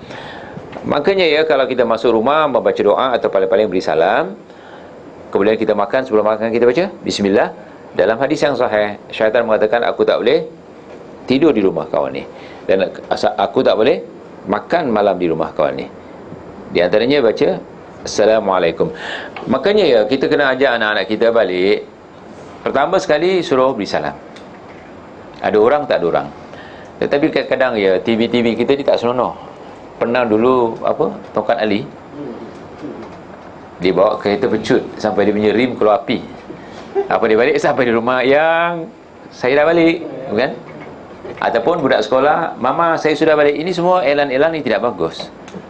Patut ajar salam dulu. Sebab salam itu sunnah. Rasulullah SAW tidak akan masuk rumahnya ataupun buka pintu ataupun minta buka pintu kecuali beri salam dulu.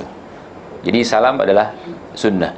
Dan arti salam, minta kepada Allah keselamatan. Salam artinya keselamatan. Itu jawapan insyaAllah. Teruskan kalau ada soalan. Rasanya soalan terakhir. Dapat tak saya jelaskan betul ke tak, kalau jin dan syaitan akan berada dalam bentuk asal dan tak mati sampai hari kiamat? Iya, betul. Iblis meminta kepada Allah SWT, di antaranya minta panjang umur sampai hari kiamat. Betul? Itu ada dalilnya. Jadi jin kedua teramai ciptaan Allah setelah malaikat. Saya katakan malaikat teramai kerana setiap titisan hujan yang turun tu, setiap titisan dalam hadis dibawa oleh malaikat sampai diurus. Itu bukan pokok dan sebagainya. Sekali hujan berapa titisan. Allah Maha Kaya, Allah Maha segala-galanya. Dan Allah untuk menciptakan apapun, idza aradallah ayakuna lahu kun fayakun. Allah ada sifat kauniyah. Jadi jika kita katakan macam mana ya, jangan. Tentang sifat Allah, tentang keberadaan Allah, kita amiruha kama ja'a, terima saja sebagaimana didatangkan oleh Quran atau hadis. Ya, ada soalan yang lain ya, ikhwan? Ya, teruskan. Di muka surat 17, ya. Saya dapat tanyakan, inni mutawaffika wa rafi'uka. Adakah Nabi Isa itu telah meninggal kemudian diangkat? Dia akan mati kerana kullu nafsin za'iqatul maut. Tetapi Allah panjangkan umur kerana Allah mengatakan aku angkat kau. Jadi Nabi Isa alaihissalam Allah angkat ke langit. Dan di dalam hadis, lihat, walaupun hadis ini dipertikaikan, Nabi Isa akan menghidupkan syariat Rasulullah SAW. Di antara syariat Rasulullah SAW adalah kahwin. Betul kan? Kesepakatan Rasulullah SAW, an-nikahu min sunnati faman raghiba an sunnati falaysa minni. Nikah itu daripada sunatku, siapa yang daripada sunatku maka dia bukan daripada golonganku. Jadi Nabi Isa bukan nak ikut ajaran yang baru, tetapi dia menghidupkan semula ajaran yang Rasulullah SAW sudah tinggalkan kepada kita. Dan di antaranya dia kahwin. Cuma orang Mu'tazilah, orang-orang yang pakai akal, mau ke seseorang tu mengahwinkan dengan anaknya dengan orang tua? Ya, tuanya Nabi Isa lain, Syekh. Tak tua seperti kita. Begitu juga Nabi Isa dipanjangkan umur, tak ada susah bagi Allah. Seperti Al-Kahfi, Ashabul Kahfi, berapa tahun? Dia rasa tak tua, dia bangun seperti baru semalam dia bangun. Baru tidur, sekarang dia bangun. Kalau kehendak Allah, tidak ada masalah. Ya, Nabi Isa akan turun, dan dia akan turun dengan membawa menghidupkan syariat Rasulullah SAW. Dia bukan buat ajaran baru. Okey, teruskan. Ani tadi nak tanya. Ayat ruqyah tu, kalau orang yang sakit dia tak boleh baca, mana kita baca dalam sebagainya? Kita bacakan kepadanya. Kalau yang kena tu wanita, kita bacakan saja. Laki-laki tak boleh sentuh. Kalau sentuh pakai rotan. Kalau kita pukul, walaupun tak kuat, dia terasa kuat. Tetapi kalau boleh jangan pukul lah. Tetapi kalau dia degil sangat nak melawan, kita kena pukul. Sebagaimana saya buat. Ruqyah ni, kalau orang yang kena tak boleh baca, saudara-saudaranya bacakan. Maknya, bapaknya. anaknya kalau ada anak, ataupun suaminya kalau ada suami, kalau abang ada abangnya, kakaknya dan sebagainya. Ingat dia, orang yang kena sihir ni kadang-kadang kita baca hari ini bukan terus hilang, kita perlu masa kadang-kadang. Bayangkanlah seorang wanita 15 tahun kena sihir. Kalau maknya bercakap dengan saya, ribuan habis sampai pergi Thailand sana. Tapi kita tak perlukan bayaran. Kalau dikasih jangan sombong, kita ambil. Saya suruh apa? Suruh bacakan ayat ni. Dia bacakan, alhamdulillah, subhanallah. Dan sampai sekarang ikut kuliah kita kerana apa? Kita rawat tanpa keluarkan modal. Dan di antaranya ya, rawatan bagi orang yang kena sihir menggunakan daun bidara, menggunakan kurma ajwa. Kalau tak dapat daun bidara, madu daripada pokok bidara pun tak jadi masalah. Apa dia? Dalam bahasa Arab, bidara adalah sidir. Maka dikatakan madu sidir itu madu daun bidara. Makanya orang yang kena sihir, apa salahnya walaupun madu asli, madu sidir mungkin 1 kilo sampai 200, 400 dan sebagainya, saya rasa untuk rawatan apa salahnya. Jadi kami galakkan antaranya minum madu. Setiap pagi minum madu campur dengan air, insya-Allah. Sebab madu itu adalah madu sidir. Dan kalau mampu satu hari makan dia punya daun, tak ada masalah. 7 lembar dan sebagainya. Selain kita gunakan untuk mandi. Jadi rawatannya tak perlu kita pergi dukun dan sebagainya. Tapi kalau kita tak mampu untuk dapatkan ini semua, paling-paling kita ruqyah dia. Saya katakan ayat Quran semuanya boleh jadikan ruqyah. Tetapi ambillah pertama Fatihah. Ya, sebab Fatihah ada dalilnya. Seorang anak pengulu kena sengat ataupun kena gigit binatang bisa, dalam riwayat ulah. Sebelum dia mati, dia meraung dan sebagainya, ada rombongan para sahabat nak lintas kat kampung tu, shortcut lah. Tetapi kata ketua kampung tu tak boleh, kecuali rawat orang yang sedang kesakitan ni. Dibacakan Fatihah saja. Dibacakan Fatihah, diberikan, orang tu boleh sembuh. Sehingga sahabat ini diberi beberapa ekor kambing. Jadi sahabat ni takut ini bin'ah dan sebagainya. Maka dia jumpa Rasulullah SAW. Kata Rasulullah SAW, sebab sahabat tu dia cerita dia diberi beberapa ekor kambing, kata Rasulullah SAW, beri aku sedikit kambing tu. Artinya kau dah sembelih, kasih aku sikit. Ini belum mana Rasulullah SAW iktiraf Quran sebagai penyembuh, antaranya surah Fatihah. Dan kalau orang bayar kita sebagai ilaj, sebagai rawatan, kita jangan sombong, kita akan ambil. Ya, jangan, tak payahlah. Tapi kalau dah dikasih, ambil saja. Tapi meletak harga itu haram. Ada yang meletak harga ekor nas ini, harga satu kambing ni harga. Kambing sekarang ya akhi, harganya ratusan. Kena kambing bo sampai 1000 lebih. Di sini orang tu bukan cas, orang tu bagi. Ya, sahabat tu tak mengatakan kau mesti kasih 2 ekor kambing, 3 ekor kambing. Sahabat dapat beberapa ekor kambing, bermakna 3 ekor ke atas tau. Siapa yang Rasulullah dapat? Kalau nak beli 3 ekor kambing, berapa harganya? Allahu Akbar. Kita tak payah keluarkan modal. Kami merawat orang-orang yang dikatakan kena sihir, kami tak pernah, kalau dibagi ambil. Sebab kadang-kadang kita datang pakai minyak kan, jadi dibagi kita ambil. Kalau tak, kami berdoa terus supaya dia cepat sembuh, itu saja. Iya. Assalamualaikum Ustaz. Waalaikumsalam warahmatullahi wabarakatuh. Masa kita berdoa ada satu kali tak doakan Ustaz. Iya. Kita semua doa kebaikan untuk Ustaz insya-Allah. Alhamdulillah wa antum kadzalik insyaallah. Teruskan. Apa ni? Maknanya ruqyah ni boleh pakai di atas penyakit-penyakit yang disebabkan oleh makhluk-makhluk baik, dan juga penyakit biasa macam kena gigit ular. Iya, boleh. Itu, ataupun sakit Boleh. mental tu tak. Iya. Iya boleh. Sebab umum. Makanya apa salahnya kita rawat kedua-duanya. Ingat ya, orang yang sakit kalau tak dirawat, maka dia kalau mati ditakuti mati bunuh diri. Sebab di dalam Al-Quran, wa idza maritu wa huwa yashfini, para nabi mengatakan bila aku sakit dialah menyembuhkan aku. Bila aku sakit dialah menyembuhkan aku. Makanya orang yang sakit kalau tidak berobat, ditakuti terkena ayat wala tulqu bi aidikum ila tahlukah. Jangan kamu campakkan diri kamu dalam kebinasaan. Ini di antaranya kalau orang sakit tidak berobat. Jadi kalau menggunakan dua-dua sekali, satu perubatan yang dikatakan perubatan moden dan satu menggunakan perubatan Islam ataupun tibun nabawi, silakan ya. Dan tibun nabawi ini ada dua. Satu berbentuk memang ruqyah dan satu berbentuk makanan atau minuman.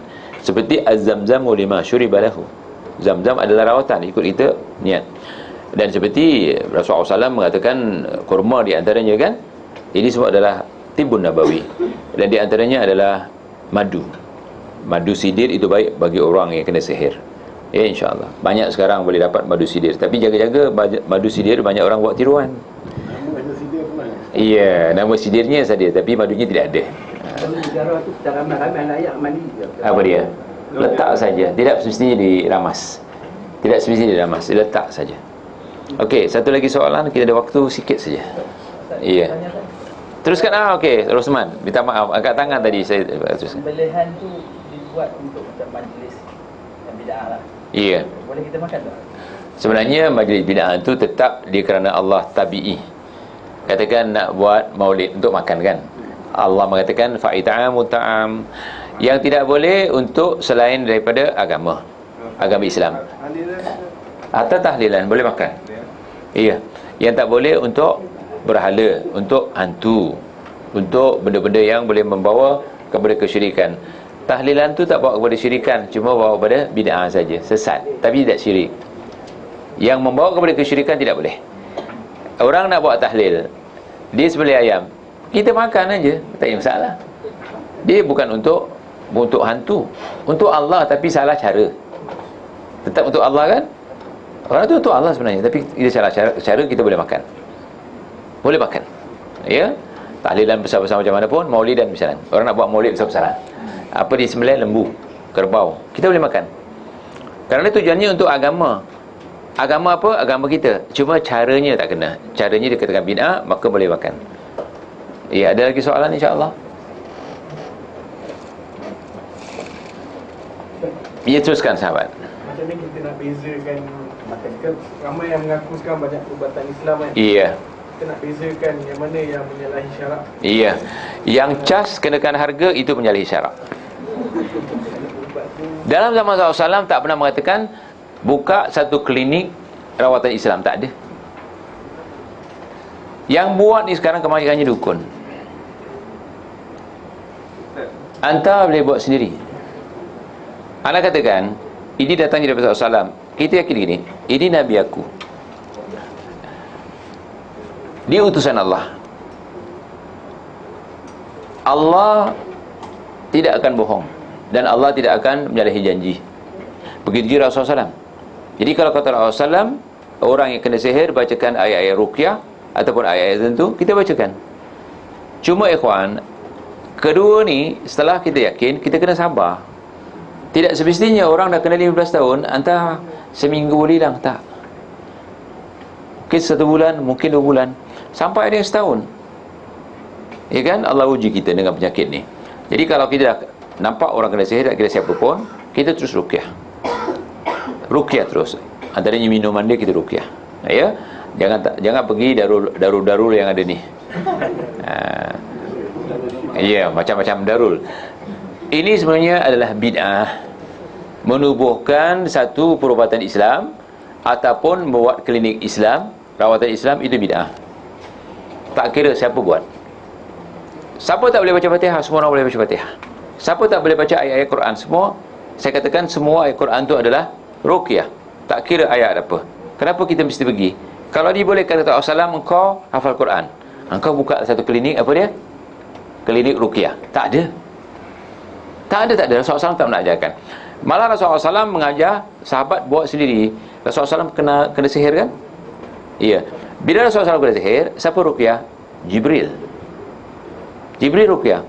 Jadi ruqyah yang Jibril bacakan, itulah diajarkan kepada kita. Cuma ikhwan, saya ingatkan lagi sekali, jangan percaya kuasa sihir. Siapa yang percaya kuasa sihir, maka dia boleh kena sihir. Tapi kita percaya adanya sihir.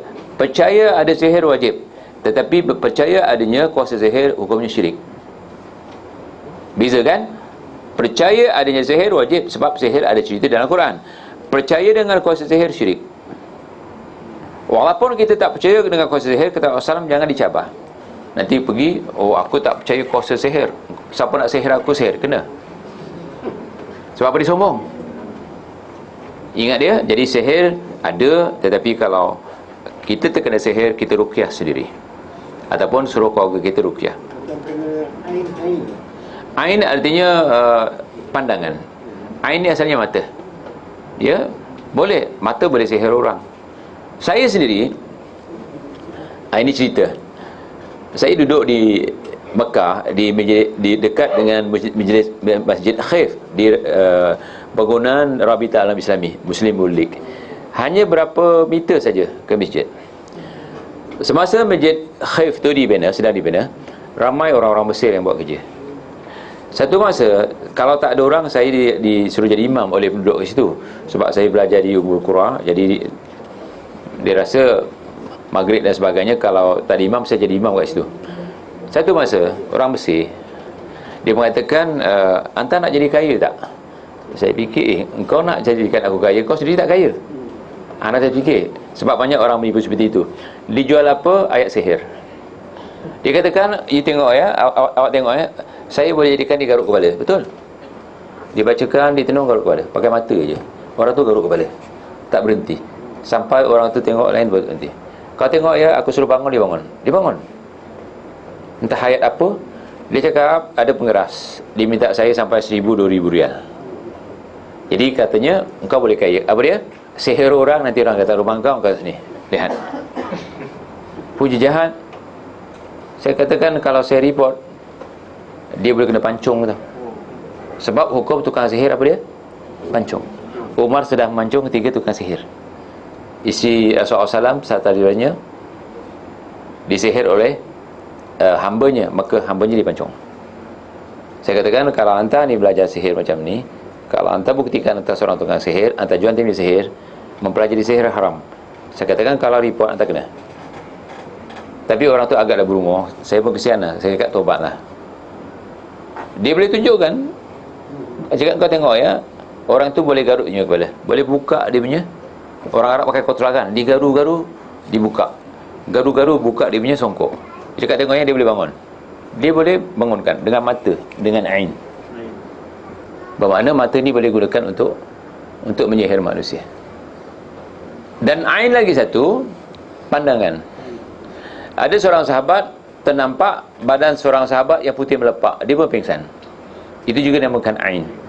Rawatan seperti ini senang. Suruh orang yang apa yang menyebabkan orang tu pingsan tadi kena ain, paling-paling ambil air sembahyang. Air sembahyangnya buat mandi, insya-Allah hilang. Ataupun mandian orang tu. Orang tu mandi, ambil, mandikan orang yang kena sihir. Ini terdapat dalam hadis ya. Maka rawatan yang saya katakan ini ikut hadis. Yang lain saya tak tahu. Jadi kalau ikut hadis Tibbun Nabawi, rawatan Nabi SAW, di antara rawatan yang diajak adalah yang kena sihir. Jadi kalau orang tahu Islam, darur-dar ini semua tutup kedai, sebab tak ada orang datang. Tapi oleh kerana kebanyakan orang lemah iman, ilmu kurang, maka dia bergantung kepada benda macam ni. Jadi tak payahlah ya. Saya katakan kalau pergi juga ditakuti, yang ada tu dukun. Siapa pergi dukun bertanya sesuatu, maka dia sudah kafir kepada Nabi Muhammad SAW. Jadi tinggalkan, kita rawat sendiri. Dan kalau boleh saya berhenti di sini ya, sebab waktu dah habis. Ya, waktu dah habis insya-Allah. Dan ya, ada waktu lagi? Dah habis. Nanti waktu dah habis sebab ada kuliah selepas ni. Ya, kesian. Nanti waktu makan ke apa, kalau anda nak tanya, tanyalah insya-Allah. Okey, saya sudahi. Terima kasih kepada yayasan dan kepada ikhwan yang datang. Aqulu qauli hadza astaghfirullah li wa lakum wa sallallahu ala Muhammadin wa ala alihi wa sahbihi wasallam. Subhanakallahumma wa bihamdika asyhadu an la ilaha illa anta astaghfiruka wa atubu ilaik. Wallahu a'lam. Wassalamu alaikum warahmatullahi wabarakatuh.